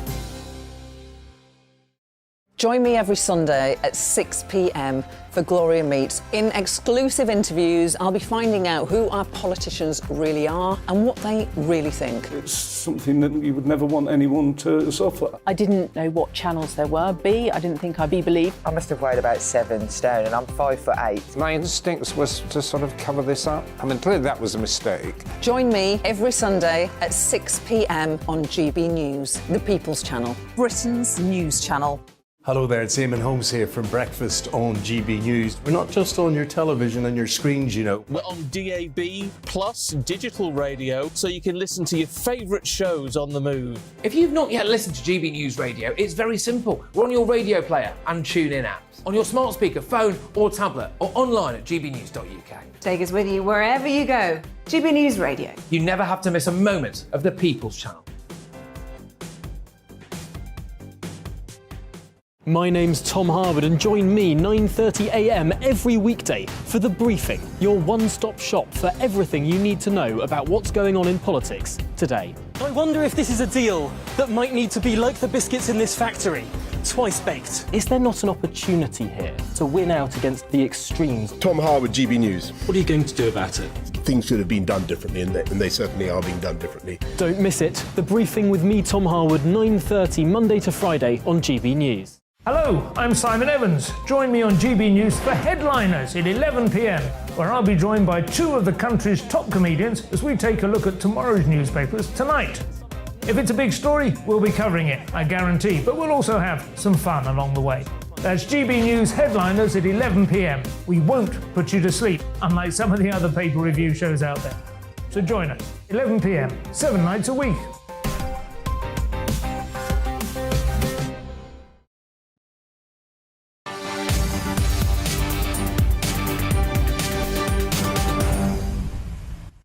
Welcome back to GB News Live. Let's update you on that breaking news we brought you that Matt Hancock is to stand down as an MP at the next Parliament. His letter has been published now, as well as his diary, of course. In the letter, he says, "For my part, I want to do things differently. I've discovered a whole new world of possibilities, which I'm excited to explore. New ways for me to communicate with people of all ages and from all backgrounds. I look forward to championing the issues that are dear to my heart, including better support for dyslexic children him who get a raw deal from the education system. Going on then in his resignation letter saying it's been an honour to serve in Parliament and represent the people of West Suffolk. Well, let's get more reaction with Catherine Forster, our political correspondent, still down there at Westminster. And Catherine, we actually saw him sitting on the benches, of course, not that long ago in PMQs. It seems this particular chapter is over. Yes, it does, doesn't it? After 12 years as an MP and a very high-profile cabinet minister as health secretary during the pandemic, Matt Hancock is on to pastures new. Now, the deadline for letting CCHQ know whether you were going to stand or not in the next election was Monday, but Matt Hancock has written to Rishi Sunak today saying that he is not, after all, going to stand. He makes it very clear in the letter that it's not the case that that's because the Conservative Party had booted him out. He said he'd had a conversation with the Chief Whip last week and it had been made clear to him that the whip would be given back to him in due course, but very much making clear it is his choice. He's been in the jungle, came in for a huge amount of criticism for that, of course, and upset a lot of people, a lot of grieving families who lost loved ones who really felt that this was not on. But also he did gain some support. He did the challenges. He was very gung-ho. Nothing fazed him. He won lots of stars for his teammates and he made it through into third position. So he was very happy with how it went. And I suspect the very fact that he went into the jungle was a realisation that he was not going to get back into high office. Rishi Sunak had not given him a job. Liz Truss had not given him a job. It looked likely that he was going to be left to languish on the back benches. And his new partner, Gina Coladangelo, is a PR professional, and she apparently was coaching him as to what to do next and how to manage in the jungle. So what next for Matt Hancock? He's got his pandemic diaries out. They were published on Tuesday, serialised in the Mail last weekend, obviously getting a lot of attention. The royalties from that are going to NHS charities. He's made 400,000, we believe, from his jungle appearance. He's going to be in SAS Who Dares Wins shortly.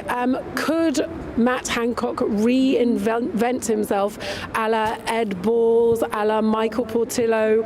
Maybe that's what he's thinking. Time will tell.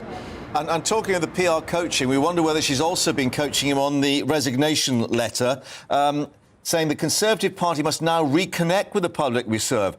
There was a time when I thought the only way to influence the public debate was in Parliament, but I've realised there's far more to it than that. Rishi Sunak may be raising his eyebrows at that particular paragraph.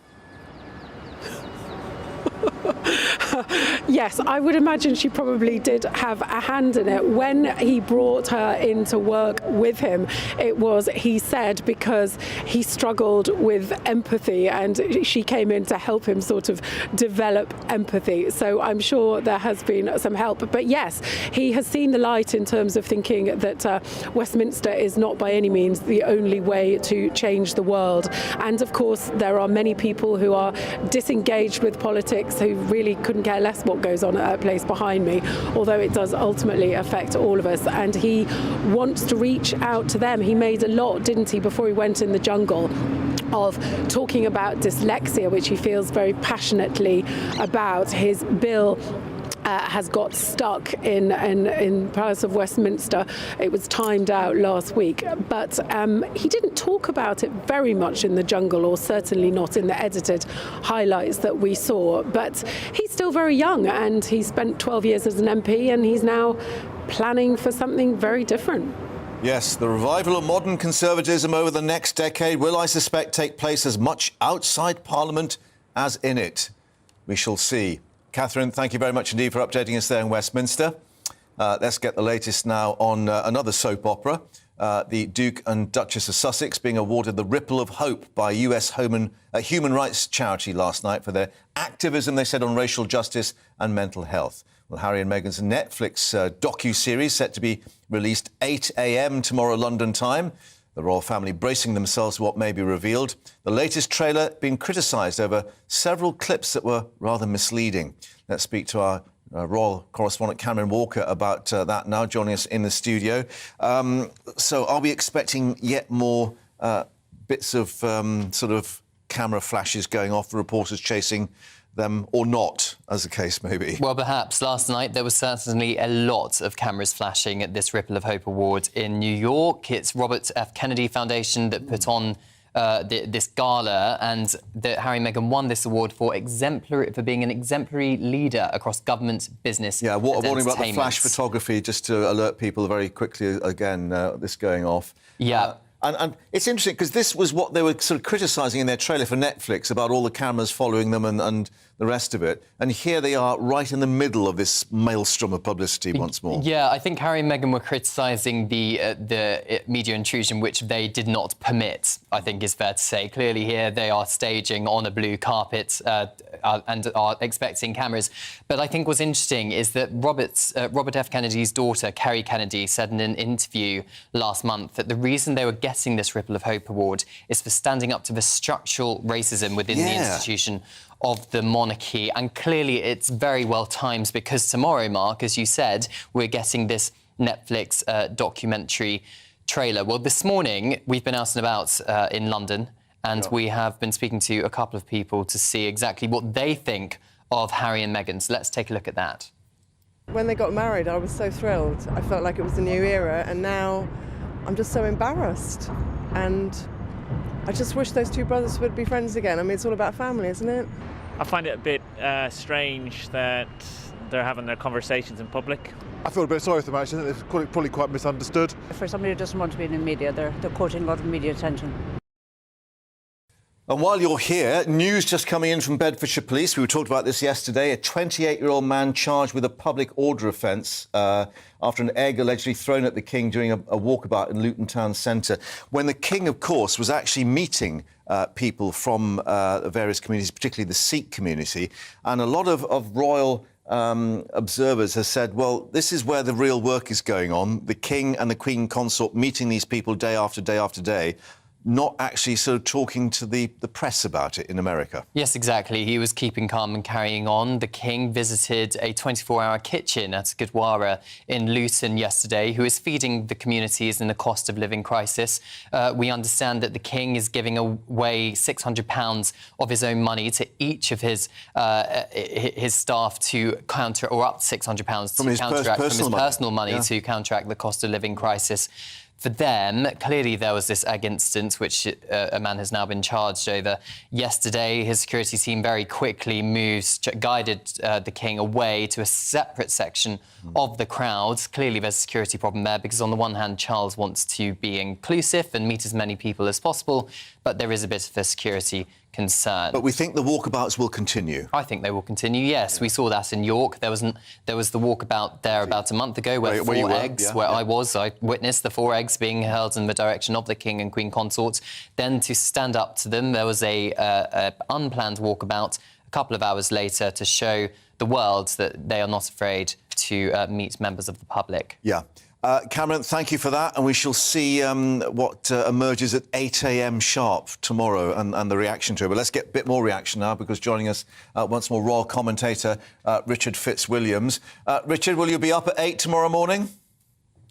I will be. I shall be watching, and I shall, quite frankly, as a supporter of the monarchy, of course, I won't be looking forward to it. I think Harry actually put it very well in a quote in the second trailer. He was referring to the way he saw the palace manipulate them when they were senior working royals, and also the way that apparently he claims stories were planted. He said it's a dirty game. Well, I thought it was pretty extraordinary that first trailer happened to drop, pure accident, you understand, on the second day of the Prince and Princess of Wales' trip to Boston. And now we've got, of course, again, the circus of 2 3-hour episodes, which is going to be absolutely vast and could be undoubtedly explosive. And not just, of course, for members of the royal family, because what some of the allegations being made is that there were leaks and planted stories and perhaps claims being made against them, whereas the palace staff involved, the personal staff, can't actually comment because they've had to sign confidentiality agreements. So this is going unchallenged, if you like. Yes, now this is a tremendously important point because in the Times today there is a former member of staff who signed a non-disclosure agreement who claimed that they were bullied and they were urging the palace to make it possible for them to speak out. I mean, this was, of course, something that the palace decided that they would not pursue, but equally it was obviously very damaging that there were these accusations against Meghan. And now we're about to see, of course, and this is a real problem, what the palace do if, as I'm certain there will be, a lot of controversial material is included in this documentary. I mean, how exactly do you counter it? You can't go point by point, that's disastrous. On the other hand, you can't take, for example, their dukedom away without an act of parliament. How do you actually put a message that is counter to this, given the fact that there's huge build-up? Yeah, and would one of the ways be that effectively they have to stay in exile in the United States, as we saw with the former King Edward VIII, of course, in Paris, that they are off-grid, if you like? Yes, exactly. The only thing, a statement, yes, with the Queen behind it and with some 70 years of revered service, she could say some recollections may vary when referring to a lot of their charges on Oprah, and people would believe a certain amount, obviously, of that. Equally, you couldn't go point by point, but at the moment, given the fact that it's less than 3 months that King Charles has been on the throne, given the fact that you really are facing something that's going worldwide, over 50 or some 50 million, 49 point something million saw Oprah, you've only got what you've just suggested. Ban them from the coronation, sever all ties if it, and the it will be the 6th series, and then Harry's memoir Spare. If it becomes absolutely impossible and they read it in for the institution, that's all you can do. Richard, we're getting a break up on the signal, but we caught your words, so thank you very much indeed for that. And we'll be back to you tomorrow, of course, after that has aired at 8 a.m. Thank you very much indeed. Let's move to other news now with revelations in court after David Fuller was sentenced to a further 4 years in prison for sexually assaulting 23 bodies, currently serving a whole life sentence for the murders of Wendy Nell and Caroline Pierce in 1987, and then for the sexual abuse of the corpses of 78 women and girls at hospital mortuaries in Kent and Sussex.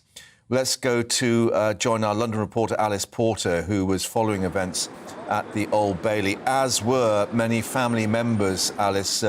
Very difficult circumstances for them, but important for them too to see justice done.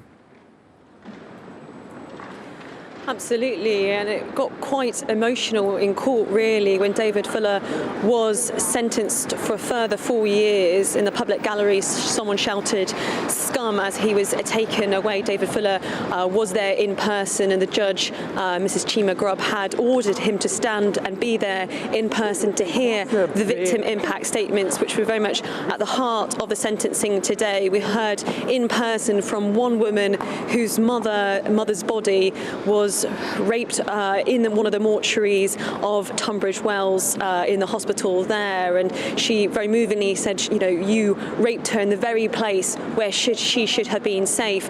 We heard victim impact statements from a number of families who are traumatised with hearing horrendous details of how their mothers, daughters, sisters from a variety of ages who were violated in unimaginable circumstances. And then David Fuller documented forensically the abuse he committed, and this was on photos, on videos, and this was all discovered by police when they arrested him. And the judge presiding over this said that police had spent months wading through this very disturbing footage and had an enormous impact on the police, but obviously more importantly on family members who all said very much the same sort of sentiment, that you hope that a loved one will be rest in peace, and sadly that was very much not the case, that people weren't laid to peace. They were in fact violated repeatedly. And there's fundamental questions that many of the family members are asking, is how an electrician working in the hospital, so not a mortuary worker, electrician,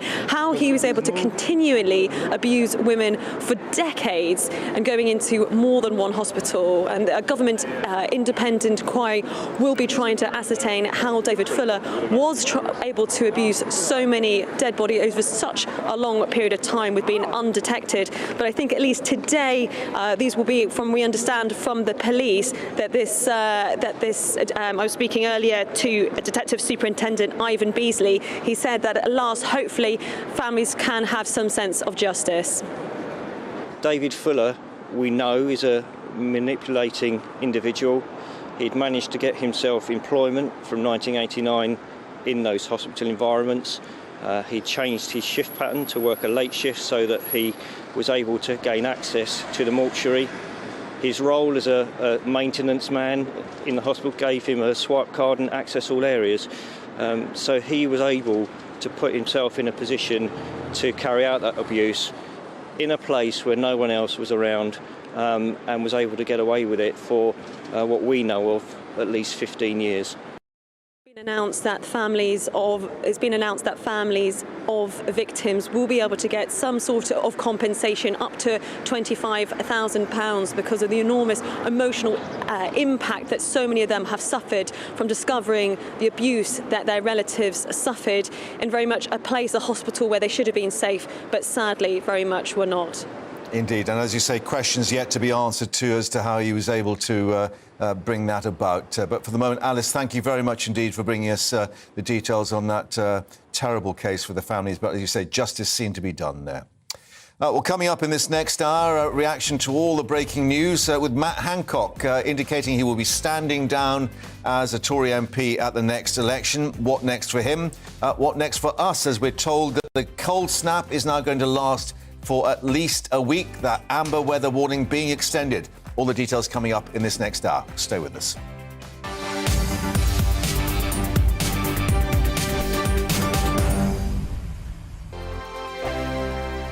We are GB News, and we'd like to say thank you to each and every one of you for bringing us your conversations, for helping our great nation find its voice. We are here for you on radio, television, and online, across England, Scotland, Wales, and Northern Ireland. It's not the BBC, you actually get your facts right. We are proud to be GB News, the People's Channel, Britain's news channel. Hi there, it's Stephen and Anne.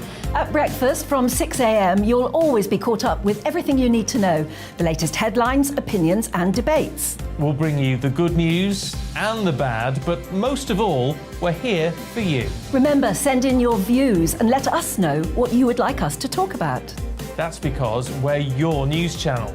And every morning at 6 a.m, it's breakfast on GB News. Monday to Thursday on GB News, it's Bev Turner Today from 10 a.m. We're going to be here for you, our GB News family, to keep you up to date, but also make you smile. The guy went from puberty to adultery. And I can't wait to bring a few of my own opinions. I have no time for cultural totalitarianism. We'll engage in passionate, but always polite debate, with your thoughts and opinions at the centre of it all. Only on GB News, the People's Channel, Britain's news channel. Join me, Nana Akua, Saturday and Sunday afternoons on GB News. Expect fiery debate and passionate discussion as me and my panel tackle some of the biggest topics hitting the headlines. It's a place for everyone's opinion. No one gets cancelled, but no one gets an easy ride. Oh, she's on it today! Be ready for conversations that are fierce, frank, and of course, fun. Every Saturday and Sunday afternoon from 4 p.m. on GB News, the People's Channel. Join my show Farage, 7 p.m. till 8 p.m. Monday through Thursday. And there you will get opinion, analysis, debate, and I'll cover stories that nobody else dares to touch. You've been cancelled. Join the club. Oh, my goodness me. And then for the last 15 minutes, talking pints. We're over a drink. We have a civilised conversation with someone. We very often disagree, but we do it in a grown-up way. Come and join me on Farage.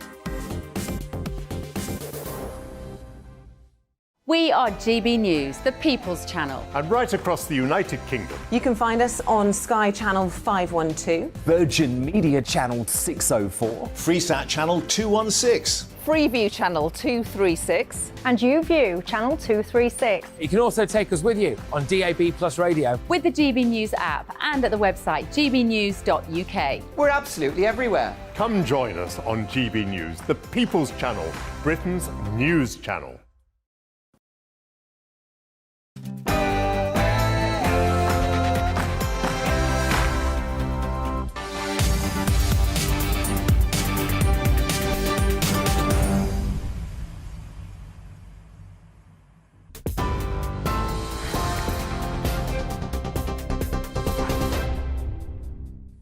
Good afternoon, it's 2:02. I'm Rosie Wright, keeping you up to date.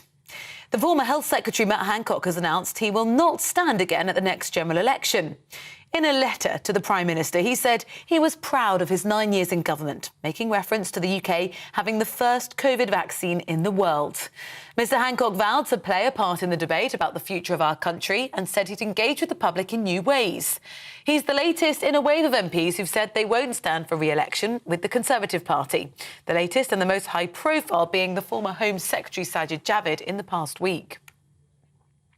In the past few minutes now, a man's been charged with a public order offence after an egg was thrown at King Charles in Luton yesterday. Bedfordshire Police say the 28-year-old man has been bailed to appear at Luton Magistrates Court on the 9th of January. We'll bring you more on this when we get it. The Prime Minister says the government will impose tough laws if union leaders continue to be unreasonable. Amid a wave of strikes across a number of public sectors, Rishi Sunak vowed to take action to protect the British public from being impacted. Ambulance staff have become the latest to announce industrial action in a dispute over pay and conditions. Nurses, teachers and rail workers are due to take action in the coming weeks. Well, speaking at Prime Minister's questions, the Labour leader accused the Prime Minister of not doing enough to resolve the action. This morning, his Transport Secretary said that his flagship legislation on strikes, this is what he said this morning, his Transport Secretary, might want to listen to this, is clearly not going to help with the industrial action we're facing. He should stop grandstanding, stop sitting on his hands, get round the table and resolve these issues. The government has been reasonable. It's accepted the recommendations of an independent pay body, giving pay rises in many cases higher than the private sector. But if the union leaders to continue to be unreasonable, then it is my duty to take action to protect the lives and livelihoods of the British public. And that's why, Mr. Speaker, since I became Prime Minister, I have been working for new, tough laws to protect people from this disruption. The Health Secretary, Steve Barclay, has insisted there's no shortage of antibiotics after a pharmaceutical group warned there were blips in the supply of penicillin used to treat strep A. The National Pharmacy Association warned there was an issue in the supply chain of liquid penicillin, which is often given to children. But Steve Barclay insisted it was not a concern and that supplies could be moved to areas of greater demand if needed. At least 9 young children are known to have died from the infection since September. The Prime Minister said he was shocked to read allegations that a Conservative peer benefited from a PPE contract during the COVID pandemic. Mr Sunak said it was absolutely right that Baroness Mone took a leave of absence from the House of Lords after claims that her and her family received more than £29 million originating from the profits of the PPE firm. She's denied the reports and says she'll fight to clear her name. The public are being warned to be extra vigilant at World Cup events and in crowded places throughout the festive period. Counter-terror police say the threat from terrorism remains very real. Authorities say the run-up to Christmas is always higher risk when it comes to security threats, although I must stress there is no specific intelligence of a planned attack. The Albanian ambassador to the UK has told MPs that his fellow nationals are being forced to travel over the Channel illegally because there are no legal migration options available to them. From May to September this year, Albanians made up 42% of migrants crossing by small boats, with more than 11,000 Albanians arriving in that period. Ambassador Akua defended the actions of the illegal migrants, but came under fire from the Home Affairs Committee member Lee Anderson. Because they don't have the possibility to apply for legal migration. That's the problem. And to apply for visa. Because No, let me come back to you. Why can't they just visit the country for 28 quid and then claim asylum? Why? Yeah. Why can't they visit the country for £28, travel on a plane for £28, come, i.e. on a holiday, and then claim asylum? Why can't they do that? I don't have this information. So you do have this information. Why can't they do that? Well, I can't suppose why they do that. A man's been arrested in Plymouth on suspicion of using his own boat to smuggle at least 10 migrants from Normandy to a beach in Devon. It follows an incident in June after a speedboat was seen dropping off a group of suspected migrants on a beach near Dartmouth. The suspect's been taken into custody for questioning by the National Crime Agency. People are being advised to warm their homes to at least 18 degrees as a cold snap begins overnight. From this evening, the Met Office has issued a yellow warning across parts of Wales, Northern Ireland, Northern Scotland and East England's coast. Forecasters say Arctic air will move in, with temperatures predicted to drop to lows of minus 10 degrees overnight. Warnings will remain in place until tomorrow afternoon. You're now up to date on GB News. I'll bring you more as it happens. Now back to Mark.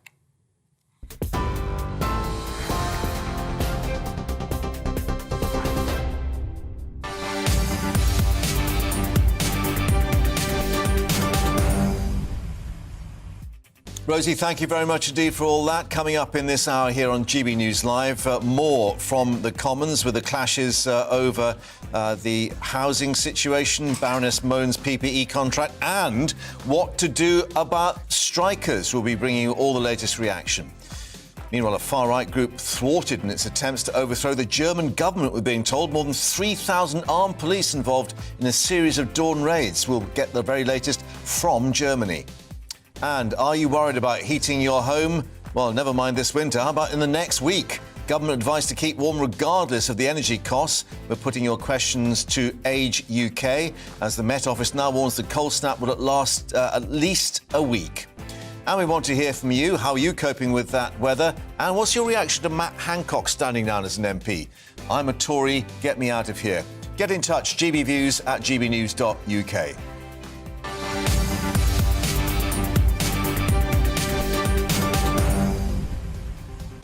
Of course, we had PMQs today with Rishi Sunak clashing with the Labour leader Sir Keir Starmer with a climb down on key parts of planning reforms in the face of various rebellions by backbench Tories. Sir Keir accused him of being a blancmange PM. Also questions on Baroness Moan over allegations she'd benefited from government contracts during COVID, with the Prime Minister revealing she had now indeed lost the party whip. Let's take a look and listen to the key moments from earlier. Mr. Speaker, the Conservative Party promised the country it would build 300,000 houses a year. This week, without asking a single voter, the Prime Minister broke that promise by scrapping mandatory targets. What changed? Now, the Honourable Gentleman comes here every week, and I know he's focused on the process and the politics, but I don't think he's actually taken the time to read the detail of what we are doing to improve our planning system. So let me just explain what we are doing. Mr. Speaker, we are protecting the Greenbelt. We are investing millions to develop brownfield sites. And we're providing support and protection for local neighbourhood plans. Just this morning, the Shadow Housing Secretary said, communities should have control over where homes are built and what sort of homes are built. That's my position, that's her position. What's his position? As always, the blancmange Prime Minister wobbled. He did a grubby deal with a handful of his MPs and sold out the aspirations of those who want to own their own home. Was it worth it? As ever, engaging in the petty personality politics. Not focused on the substance. Again, let me explain what we're doing. We're delivering what I said we would do. We're protecting the character of local communities. We're cracking down on land banking and irresponsible developers. And we're giving people a greater say in their decisions. Just this week, Mr. Speaker, just this week, on Monday, the honourable gentleman said the government should be giving people more power and control. Now he seems to be opposing that policy. It's only Wednesday. I know he flip-flops, but even for him it's pretty quick. How did his colleague, Baroness Mone, end up with nearly £30 million of taxpayers' money in her bank account? Let me say, like everyone else, I was absolutely shocked to read about the allegation. It's absolutely right. It's absolutely right that she is no longer attending the House of Lords and therefore no longer has the Conservative whip. Again, the one thing we know about the honourable gentleman, he is a lawyer. He should know there's a process in place. It's right that that process concludes. I hope that it's resolved promptly. But I'll say one thing, Mr. Speaker, because I tell him what is weak. I tell him what is weak is not being able to. I'll tell him, and that's not being able to stand up to people. I know he's taken some advice from Gordon Brown lately. Why doesn't he listen to a former minister in Gordon Brown's government who just said, why does the Labour Party refuse to stand up for workers in businesses like pubs and restaurants who will lose business as a result of the train strikes? Labour should stand up for working people. If he's strong, that's what he should do. Well, let's get more with our political reporter, Catherine Forster, who's still at Westminster for us. And Catherine, just a little bit of indication there on the industrial unrest, of course. But a lot of people will be thinking, well, surely that's the main topic they should have been addressing, particularly as we know Cabinet didn't discuss it yesterday. But we understand that the Prime Minister's official spokesman, speaking to reporters afterwards, saying the government was working on new measures to protect people from the disruption. Yes, they say they are working at speed on this because clearly it does feel like, doesn't it, increasingly things are broken. You can't get around. There's so many things that we take for granted in this country we can do and services that we can access that we won't be able to. So in Prime Minister's questions, Rishi Sunak was very clear that he felt now that the unions were not being reasonable. He stressed that the government had accepted the recommendations from the independent pay bodies that awarded public sector workers awards of similar to private sector and what had been recommended at the time, and that the government was prepared to get tough. Now, the minimum service legislation has been much talked about. It was something that Boris Johnson promised back as part of his campaign in 2019, and we are still waiting. The bill for that only came to the Commons in October, hasn't even had its second reading yet because they are partly concerned that that will further worsen relations with the rail unions when things are already pretty bad with them. But it does sound like the government is looking at even broader measures and working at pace. So we may hear more about that quite shortly, although I think the chances of that affecting any strikes in the next month or two are very, very remote. Yeah. Now, the other issue, of course, which Sir Keir Starmer went on the attack with was the whole issue of Michelle Mone, Baroness Mone. You were indicating that this point that she's lost the whip, that probably happened automatically when she said that she was actually taking leave of absence from the House of Lords. Yes, that's what we've been told, because, of course, Rishi Sunak had been criticised in the last week or two for not having removed the Conservative whip immediately. Baroness Mone has taken a leave of absence to clear her name, but she does stand accused of having profited to the tune of £29 million from PPE contracts that were awarded via this VIP lane during the pandemic, where the government were desperate to get hold of supplies. So Rishi Sunak said that he was utterly shocked and that it was right that she'd taken this leave and that she no longer had the Conservative whip. But I do understand that that is an automatic consequence of her taking a leave of absence rather than that is a decision that the government has made. Yeah. Now, the eagle-eyed has spotted a certain Matt Hancock MP on the benches doing PMQs, but it seems now that he's not going to be there for that much longer. Yes, he has announced in the last hour via a letter to Rishi Sunak that was published on Twitter that he has decided not to stand for West Suffolk in the next election. Of course, he's been their MP since 2010, and many of his constituents were unimpressed, shall we say, when he decided to go to the jungle while still supposedly being paid, to represent their interests. He's allegedly been paid £400,000 for that. He's also been writing his pandemic diaries that are out on Tuesday, and it looks like he had pretty much realised that high cabinet office was probably not going to come his way again, and he's looking elsewhere. His partner Gina Coladangelo is a PR expert, and perhaps he's thinking of reinventing himself as some sort of television celebrity. Oh, it would be. A la Ed Balls, a la Michael Portillo, although I think it's questionable whether he would have that sort of success, but time will tell. Yes, high fees rather than high cabinet position. Catherine, a very chilly Westminster, we know. Thank you for bearing with us and bringing us the latest down there. Well, it's not just on Twitter. Matt Hancock's actually released a video, we understand, on TikTok to explain his decision. Today I'm announcing that I won't be standing for Parliament as a Conservative at the next election. It's been a huge privilege to serve in Parliament and to serve the people of West Suffolk, and I'm incredibly grateful to everybody who's supported me both in Suffolk and in government since then. I've increasingly come to the view that it's so important to engage with people about politics, about how our country is run, not just through Parliament, but also through new and innovative ways. And I look forward to doing more of that. There are exciting possibilities ahead. And of course, until the next election, I will serve all of my constituents and ensure that they have their voice in Parliament. But at the same time, make sure that the revival of conservatism, modern conservatism, which is so necessary, that debate takes place and engages with everyone, including you.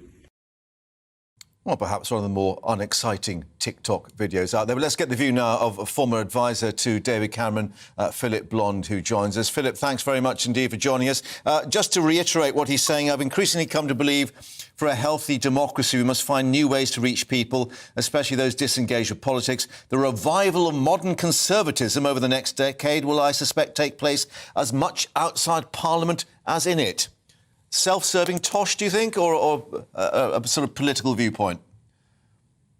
Well, I mean, I just wonder what that would mean. I think the position that Matt represents, which was largely, I think, a centrist kind of betwixt George Osborne and David Cameron, no longer exists as a political option. And I think many people still make the mistake that somehow going back to what we had sort of circa 2010 is the answer. It simply isn't. The community, the voters are polarised. The Conservative Party, at least through Boris Johnson, had a much more working class electorate who want delivery on things like migration, standard of living, defence and security, law and order. None of that was on offer from centrism. And the centre isn't there anymore in British politics, if we can put it like that. And do you think he's a bit... do you think he's a bit deluded, the fact that actually people were tuning in to the programme to watch him eat kangaroo testicles rather than to hear his political discourse? I didn't watch I'm a Step Out There because, in part because he was on, and I didn't want to see him eat anything like that. But I just think he concluded that his career was over. I think he's a high energy, intellectually astute minister who's concluded he's reached a cul-de-sac. And I think he's reached a cul-de-sac in terms of that his political philosophy no longer commands the support of the Conservative electorate. Yeah. And I wish him well in whatever he does next. But the other aspect, it's not just the television programme. Of course, he's got the diaries out there, and there's been an extremely angry response from many owners and those people running the various care homes, where he's blamed the staff for spreading the COVID. And basically, they've said he's rewritten history, not the act, they say, of an honourable member of Parliament. Well, I think that is a justified point, really. I mean, it's clear that somebody failed around care homes. Whether you're on the side of the Great Barrington Declaration about protect the vulnerable, or you were on the side of lockdowns, it follows from either position. For goodness sake, you don't send COVID-infected people into nursing homes. But that's what they did. And he was in the chair at the time. And I don't think he can blame individual staff, because he was the one designing the system. So I think that's a genuine point of culpability. And just to reflect, more comment coming in from Wes Streeting, Shadow Health Secretary. He's not a celebrity. Get him out of here. Perhaps that is the postscript. But Philip, thank you very much indeed for bringing us your view and joining us here on GB News Live. Now, we were telling you about Germany, where 25 people have been arrested after being suspected of trying to overthrow the government. The group, containing far-right and former military figures, planning to storm, we're told, the German Parliament building. Prince Heinrich XIII, no less, a minor aristocrat, supposed to be central in those plans. Well, 3,000 officers took part in raids, 130 of them across the country, and also leading to 2 arrests, we're told, in Albania and Italy. Well, joining us now is Maximilian Krah, a member of the European Parliament. Maximilian, this is an extraordinary storm. It's almost like a film script. Yes. I mean, we wait now for further information. I mean, of course, if there would be a real attack on the constitutional institutions, and even with weapons and arms, that would be shocking. But what we see till now looks like there are 25 weirdos, and they had a very radical and extremist fantasy. And now the police made it a very big issue, though they knew it for more than a week, and there was even a camera team with them when they went into their houses with some of the suspects. So on the one hand, obviously we had problem with some weird extremists, but on the other hand, it seems that the reaction of the state is I mean, it's a very tough reaction if you set it into relation to the people that are involved. But we will know more in few times. But till now, we see it, but it's not that we are really in fear on the constitutional order in the country. OK, I mean, clearly, as you say, the authorities had some inside intelligence and acted very quickly and quite dramatically. But we are told that this Reichsbürger group, as they've called themselves, had preparations to storm Parliament with a small armed group that had actually managed to get hold of legally obtained arms. We don't know yet. You can have arms when you do sports, when you are a hunter. We have to check it out, whether those arms were legal arms or it's some, I don't know, maybe some illegal arms. So this is now the thing that has to get investigated. But if you see the total number of involved people, then we speak about 25 people, mostly elderly people. Prince Heinrich is, I guess, in his mid-70s. So once again, we have to clarify what is a very crude fantasy of some elderly people of taking over world domination or something like that. Yeah. And however, it's a real threat. Yeah, however, we understand that there may have been some link with the QAnon groups, of course, who were linked to the attack on the Capitol building in Washington, and therefore there may have been some collusion. And of course, given the far right's position in German politics, this will be alarming for many people there, surely. I'm not sure so much. I mean, we now looked at Twitter and we see what we get as a feedback, and obviously those people are so crazy and so much behind everything reasonable that we don't think that will interfere our moderate democratic right-wing position. So in that way, we have to say, okay, obviously we have in our country a small group of weird, crazy cranks. But I think the German public, especially the voters that get attracted by conservative and right-wing positions, is smart enough to distinguish between cranks and serious right-wing politics. Yeah.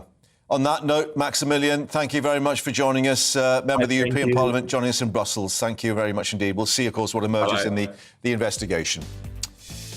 Now, let's tell you about the government telling us to keep our homes warm, regardless of the cost. It could be quite a high cost, because we're being told now this cold snap, -10 and below, going to last us for a week. We're going to be talking to Age UK about that. Let's take a break first.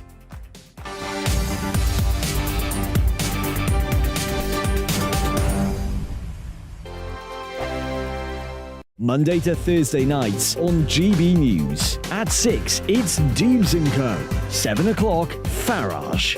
At 8, join Mark Stein. And at 9, Dan Wootton Tonight, followed by Headliners. On TV, radio and online. This is GB News. Here on GB News Live, we'll be keeping you in the picture, finding out what's happening across the country and finding out why it matters to you. We'll have the facts fast with our team of reporters and specialist correspondents. Wherever it's happening, we'll be there from 12 noon on TV, radio and online. GB News, the People's Channel, Britain's news channel. Hello, I'm Michelle Dewberry, and you can join me every weekday 6 till 7 on Dubes & Co. Me and my panel will get stuck right into the day's events, and I can tell you, in fact, I can warn you, expect some robust debate, some strong opinions and perspectives from both sides of the fence. It's about you at home as well. I love to read out all of your comments, or at least as many as I can. So join me, Michelle Dewberry, Monday to Friday, 6 till 7 on Dubes & Co. We are GB News, the People's Channel. Why not take us home with you by visiting the GB News shop at gbnews.store? You'll find all the official merchandise, a really good present actually for yourself, your friends or your family. We ship across the UK mainland at no extra cost. GB News, the People's Channel. I'm Mark White. As GB News Home and Security Editor, I cover those key issues that are so important to you. Our authorities, our communities doing all they can to combat violent crime. With the public services under unbearable strain, why are we still failing to control our borders? Defence, the first priority of any government, has been continually hollowed out. Can we trust our politicians to protect the armed forces? Join me, Mark White, on GB News. We are GB News, right across the nation. You can get us on television, on radio, on digital. We're absolutely everywhere. Amazing! You see, amazing! You remind me of me in the European Parliament. But here's the most important bit. We are not part of the mainstream establishment. We think and speak just like you do. We are the People's Channel. Magnificent. That's really, really thoughtful. Come and join us on GB News, the People's News Channel.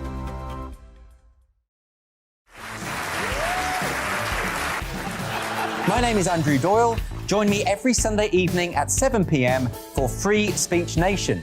This is a show where we address current affairs and news stories of the week with the help of two wonderful comedian panellists. I brought in comics because I want to give it a lighter edge, and also they work for less. See you there.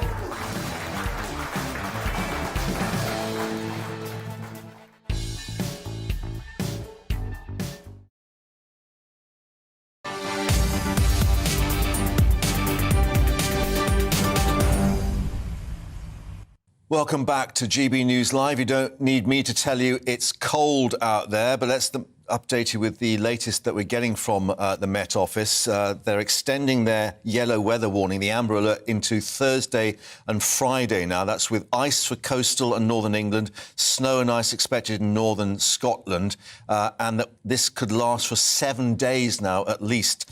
The so-called Troll of Trondheim, all that Arctic air coming down from Norway. Well, the temperatures could plummet to -10 or worse in some areas from tonight. 6 o'clock is when that alert comes into place. So the Met Office warning the public not to leave home without actually first telling someone where they're going to. The elderly, vulnerable, most at risk, of course, with this first alert of the winter, with the Arctic winds sweeping across the country. Well, a major incident being declared, indeed, in parts of Sheffield. Thousands left without gas after a burst water main damaged gas pipes. And indeed, that could be some days to come, 5 days without heating, possibly, for people in that area of Sheffield. So what can we do to protect ourselves? Let's speak now to Age UK's health officer, Sophie Barrett. Sophie, thank you very much for your time, because there will be an awful lot of worried people. The advice, I think, is to try and heat at least one room, 18 Celsius as a minimum temperature. Yes, absolutely. We know that a lot of older people will be very concerned hearing about the weather dropping, and in general probably just very concerned about the winter and how they're going to get through it, particularly with the rising cost of living. So our recommendation is to keep your home, particularly the rooms that you're in, to a steady, comfortable temperature for you. That is between 18 and 21, but whatever works for you is probably best. It will vary depending on whether or not you potentially might have a health condition, or if you feel the cold more. Is there also something to be said for old-fashioned technology, something like a water bottle and blankets and hot drinks? I keep the body warm, heat the body rather than the room. Absolutely, and it's so important to be wrapping up, making sure you're wearing multiple layers rather than just one thicker layer, because that kind of traps heat and keeps you warmer. Hot water bottles, are a great idea, but you just need to make sure that they aren't very old. You need to make sure that you buy a relatively new one so there's no accidents there. And a lot of people we're hearing are using electric blankets, which is great as long as you make sure that, again, they're more modern and not extremely old, so that can cause some hazards. But to make sure not to use the electric blanket with the hot water bottle, because obviously water and electricity, if there was a leak, that can be dangerous. So yes, just to wrap up. Exactly. Hats are very important, even in bed. I know it sounds silly, but you might want to get some lovely fluffy bed socks, wear a hat, anything you can do, really, to keep your extremities warm. On a fashion note, But we know in London, for instance, their emergency protocol is now in place, accommodation for the homeless.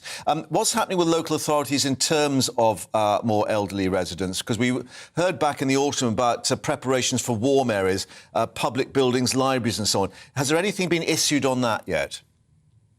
I think that's very dependent on the local authority area.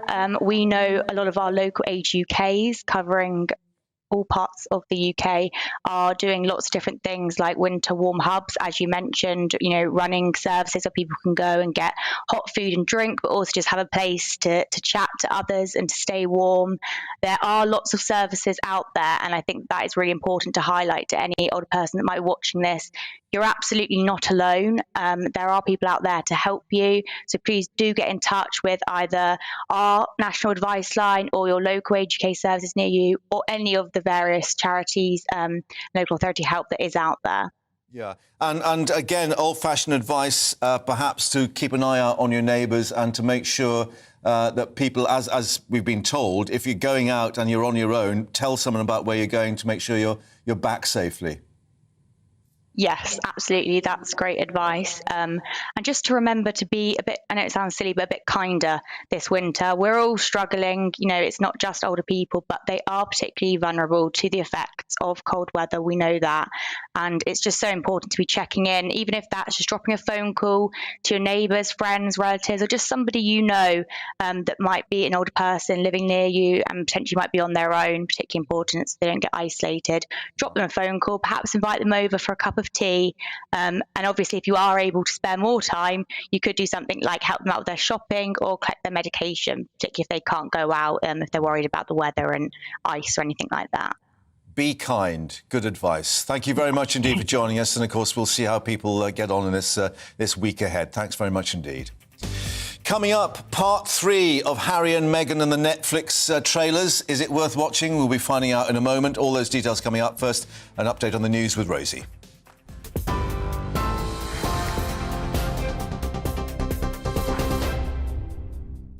Good afternoon, it's 2:35. I'm Rosie Wright. Let's get you up to date.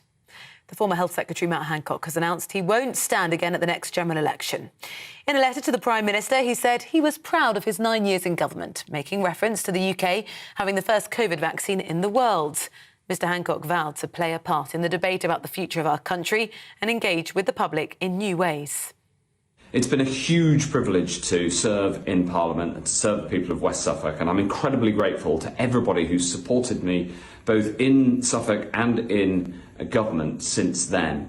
I've increasingly come to the view that it's so important to engage with people about politics, about how our country is run, not just through Parliament, but also through new and innovative ways, and I look forward to doing more of that.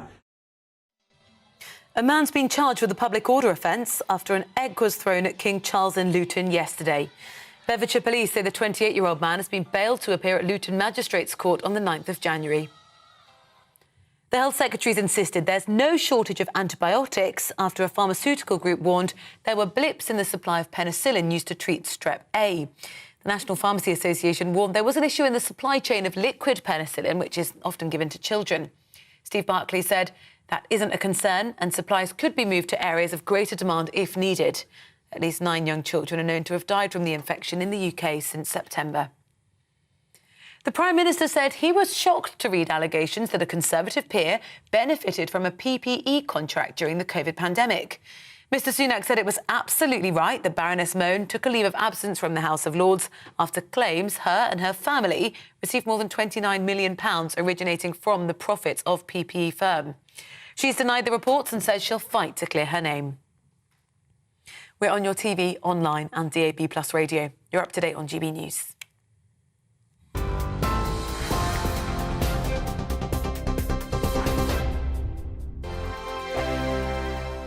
I'm Mark Dolan. Join me at 11 on GB News for Headliners, in which I'll be joined by 2 of the UK's top comedians discussing tomorrow's papers.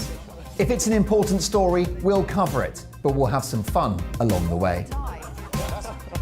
Headliners, the late-night paper review that won't send you to sleep like the others will. 7 nights a week at 11 p.m. on GB News.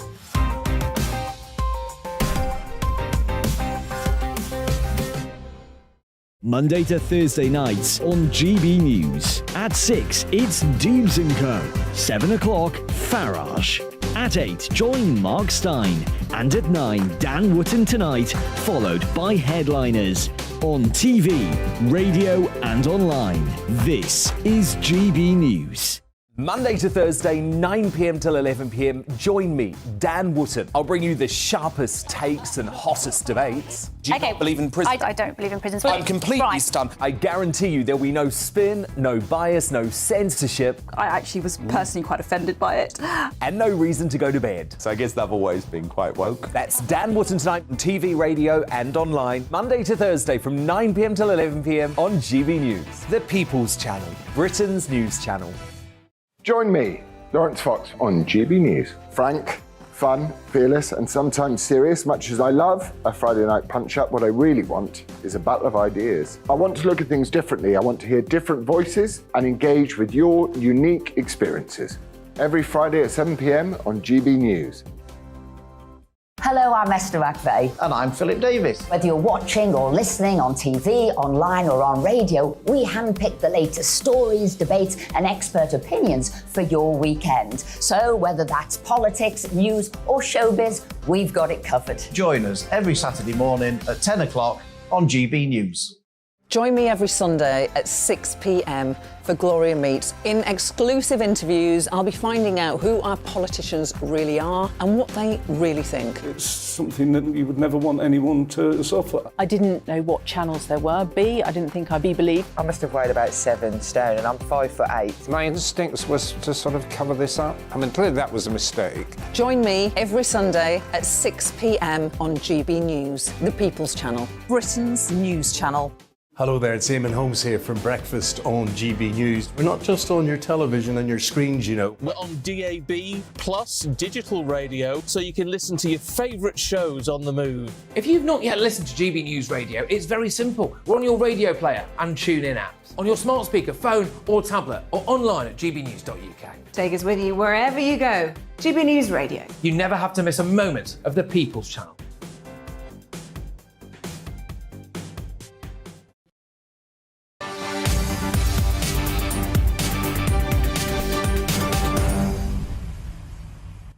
And welcome back to GB News Live. We're all being warned to be extra vigilant at various World Cup events and crowded places in the festive period as counter-terror police say the threat from terrorism remains very real.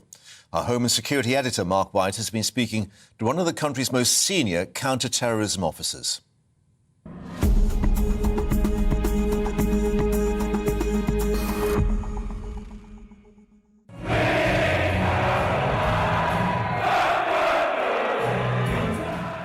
Across the nation, many thousands are currently packing into venues to enjoy the delights of the world's premier football tournament. The last thing anyone here wants to be thinking about is the threat of attack. But terrorists often seek out crowded places to cause maximum harm.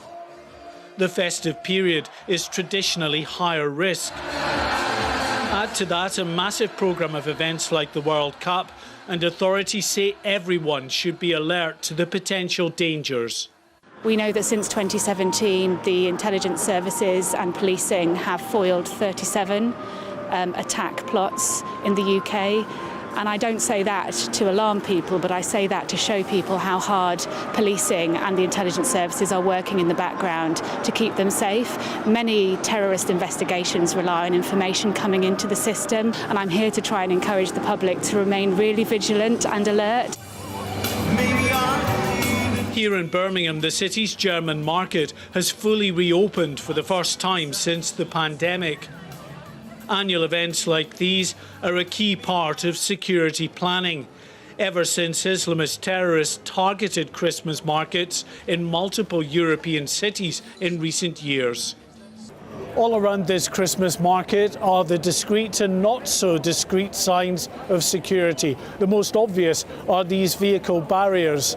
They're positioned at all the entrances to the market. In fact, these barriers are so commonplace now in centres of population right across the country. They're almost part of the street scenery.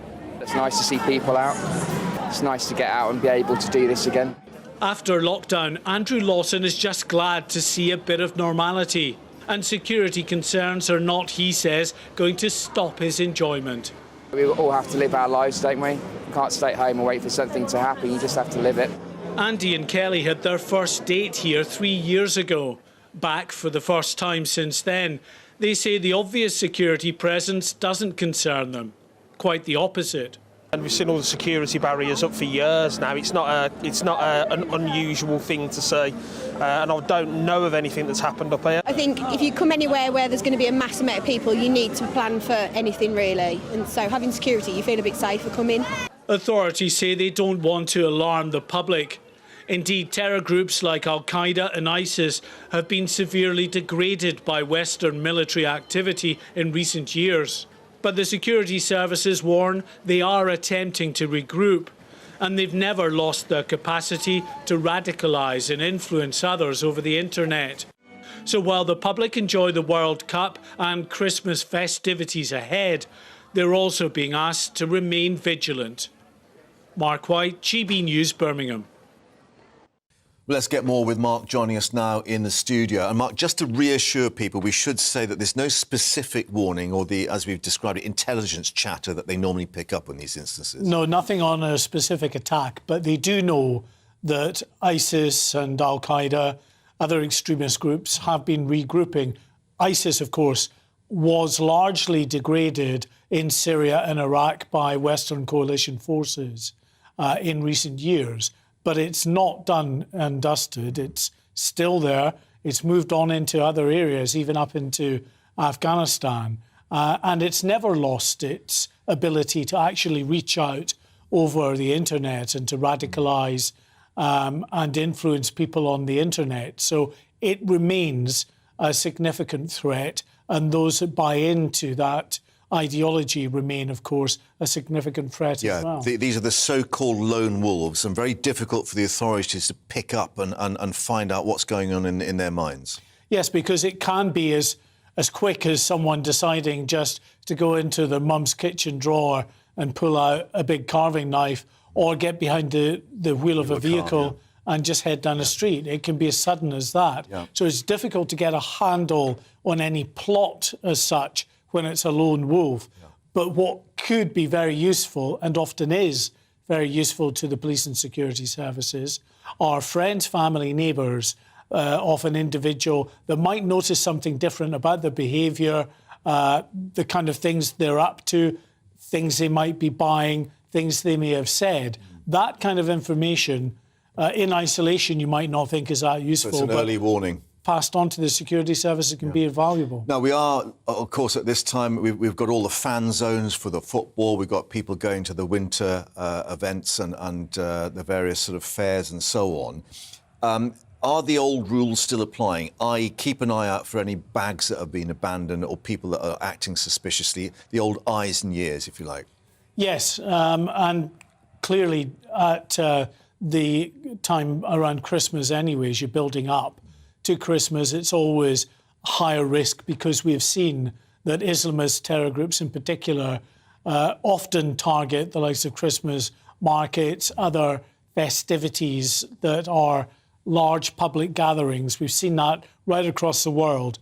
And the fact that you have that combined with a World Cup and a programme of matches that will ensure that there are thousands of people congregating in areas adds to the risk analysis for the police and the security services, and yet can be as simple as just noticing anything out of the ordinary, a bag, the way someone is behaving, a vehicle that's sort of prowling around an area, or, as I say, further back in the chain, actually the way that someone is behaving to family and friends or around their neighbourhood. Be alert, not alarmed, as we keep being told. Mark, as ever, thank you very much indeed for that. And, of course, we'll update you on those details as they come through as we lead up to Christmas. But let's head to the States now, with Donald Trump coming under fire from fellow Republicans, indeed, as the Democrats scored a win in the final runoff in the US midterm elections. The Baptist pastor Raphael Warnock retaining his seat in Georgia, which has given the Democrats a 51-49 majority in the Senate, the upper chamber. It's another flop for Trump, who personally handpicked the Republican opponent, Herschel Walker, a former American football player. And it rounds off a dismal week indeed for the former president. His real estate company found guilty of running a criminal scheme to defraud tax authorities for 15 years. We're joined now by Sarah Elliott, spokeswoman for Republicans Overseas UK. Sarah, thank you very much for your time. It's not very encouraging for Mr. Trump particularly, and perhaps senior Republicans as well. Well, I mean, it's very discouraging to Republicans with the loss of the Georgia Senate seat again, and what should be a very easy seat for Republicans to win. Georgia is a red state. But Herschel Walker had some character flaws. He wasn't the strongest candidate, but he was backed by President Trump, and that made him push his way through the primary. And once again, another Trump candidate did not win in a very consequential seat. So now we have a very left-wing U.S. Senator in Warnock for another 6 years, and no doubt he will embed himself in Georgia, where really there should be a Republican there. But in terms of, the lawsuits against Trump, they do tend to build. He was not indicted in this particular lawsuit. But again, it's another splash against the Trump name and the Trump business. And, of course, it ties up a lot of the Trump team in various other things that aren't directly associated with politics. But what is more damaging? Is it the fact that his personal judgment, if you like, in actually backing these candidates that's really alarming the senior Republican Party officials? Yeah, I mean, he has a very mercurial process for endorsing candidates. And then he wasn't very generous in backing them financially either. So it just, I think it's a signal to Republicans across the board that we need to move on from the Trump personality era. He gave us some fantastic policies, and I think we should keep that message, but find a new messenger. Also, we were outspent 3-1 in the state of Georgia. And so Republicans really need to go to win and really play in these states. I mean, yes, of course, the control of the Senate was not up for grabs in this particular race, but still, now there's going to be less pressure on swing senators that could vote with Republicans. In order to make our country successful. So does this actually mean it's Ron DeSantis' race to lose as we head to 2024? Well, I don't know if this particular Senate race indicates that, but I do think the midterms in general was a fantastic showing for DeSantis, and he definitely is the front runner in the non-Trump category. Because when you can win a swing state by 20 points and get independents, Democrats, and Latinos to vote for you, that's great. Yeah. And that's actually what you need to win across a broad national election. But it also should be noted, Republicans did not do as well as they were expected, but they did do well in the midterms. They won the popular vote by 3 points. And they made inroads with Latinos, blacks, and even more so with the white working class. Yeah, but as we've discussed, of course, no red wave, bit more of a trickle across the country. But we shall see how the race develops, of course, in 2024. Sarah, as ever, thank you very much for joining us once more on GB News. Thanks for your time. Now, Netflix set to release the latest in the Harry and Meghan saga, should we call it? The docu-series tomorrow morning being aired at 8 a.m. UK time. May it rock the royal family once more? Well, Harry says only they know the full truth. Then last night, the Duke and Duchess of Sussex awarded the Ripple of Hope by a US human rights charity for their activism on racial justice and mental health. Let's get the views now of Nicholas Owen, former ITN royal correspondent, joining us once more. Nicholas, we'll have to ask you, first of all, are you turning the telly on at 8 a.m. tomorrow? Well, I have to confess that at 8 a.m. tomorrow I will be doing something else and unbreakable. That doesn't mean to say that it's a streaming service, isn't it? So I can catch up with it. And of course I'll be watching it. There's no doubt about that at some stage. Yeah, a useful excuse if ever I heard it. However, clearly they're hoping that it's going to get a big audience to recoup the money that's been spent on it. But I just wonder, have we seen it all in the trailers that have been released already? Well, no, I think it's very important. This has been discussed quite a bit, hasn't it? The trailers we see, exactly who made them, who had control over them, and what are they supposed to be showing us? In the newspapers the last few days, I've been struck particularly by the way that several correspondents, very, very skilled people at going through the history books extremely carefully, have found all sorts of instances where pictures were used against other pictures, giving a rather false impression of what was going on. Meghan being mobbed. Well, actually, no, it was somebody else being mobbed. Balcony scenes that weren't quite as expected. Meghan and Harry, we just saw them walking away from a camera as if they were sort of being spied on. Yeah. Actually, that wasn't the truth, apparently. There is so much of that going on. So the trailers, we need to get into the meat of this. Trailers are there to hook you, and the idea is that you're going to sit down and go, ooh, right the way through. How accurate they've been, how accurate they're going to be over the whole story, only by sitting down, as you say, Mark, and watching it, are we going to know.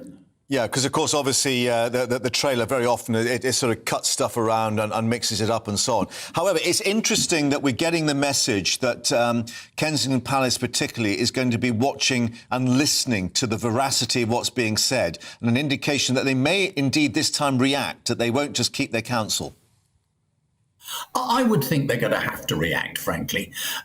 We hear that this is the old story, the king won't be watching, really? We don't know about Camilla. Oh, excellent. I'm glad I said her name at that point because I bet she will be. The Prince of Wales, well, maybe he'll be busy doing something else, but of course people will be watching, and senior staff in the palace, 2 palaces, Buckingham Palace and Kensington Palace, will be watching it, and then they will brief their people there, the royal members of the royal family and the very, very senior staff, and everybody will have a very clear idea exactly what has been said about what. Now, the interesting point is the reaction next, which is what you're getting at. Yeah, and the difficulty being, of course, with these allegations about stories being leaked and planted and so on, that many of those staff can't go public and give what they believe to be the real story because they've had to sign these confidentiality agreements. Well, this related to the time when Meghan and Harry were obviously in this country, and there was an awful lot going on behind the scenes. An awful lot of people seem to have left Meghan's employ one way and another, and a lot of them did have to sign confidentiality agreements. But in the background, there were allegations that bullying was going on. It does make it all very difficult to get anywhere near the truth. The point about this series is that it is said to be the Wales's own truth, and that's going to be an extremely difficult thing to unpick as we go along. Yeah, but we shall be challenging you that in a couple of days to come after you've actually seen it and inwardly digested, perhaps is the phrase. But Nicholas, for the moment, thank you very much indeed for joining us. We'll speak to you again. That's it from us for the moment, but don't go anywhere because Patrick will be coming up next with all the latest on the news agenda and, of course, on the weather story as well, because we're being told that the cold snap is now going to last for a week, -10 and below. The snow already falling in Scotland. So let's get the very latest on the weather details. Hello, I'm Alex Deakin, and this is your latest weather update from the Met Office. It has turned colder. This cold spell is going to last a while. Many places seeing sunny spells today, but there are some wintry showers around as well. Why the cold feel? Follow the isobars pointing all the way up to the Arctic. That is where our air is coming from. Cold air in place, and across northern Scotland, bearing the brunt of those northerly winds. That's where we're seeing most of the snow showers through today. Could see more than 10 centimetres over hills and a few centimetres down to lower levels. Elsewhere, a few scattered showers, but many places simply having a bright day with sunny spells, a bit more cloud across East Anglia and the southeast. Everywhere it is cold, temperatures below average, 2 or 3 degrees in some spots, maybe 5 or 6 further south, but add on the wind further north, and it really will feel quite bitter. Now, through this evening, a few more of these showers drifting in, initially to the east, but then further west, across Northern Ireland, Wales, southwest England, may allow things to turn icy. We have Met Office ice warnings in place, slippery conditions as those showers come in. Temperatures, again, below freezing widely, well below in towns and cities. We could be down to -8 or -9 in some rural spots. So a potentially icy start to Thursday. Still some snow showers in northern Scotland. The showers across the east will be a mixture of rain, sleet and some snow. Snow coming into parts of northeast England, southeast Scotland perhaps later in the day. Showers further west, again, that wintry mix of sleet and rain, mostly at low levels, but some snow on the hills. For many, a sunny day, but if anything, colder still on Thursday afternoon, with temperatures struggling at 1 or 2 degrees for quite a few. Now, this little weather feature bringing in more wet weather into northeastern parts may well have a bit more about it in terms of snowfall as we go through Thursday evening. So that's something to watch. A bit more snow possible here. Plenty more sunshine in the forecast, but it stays cold. It may turn foggier through the weekend. Check out the Met Office website for the warnings.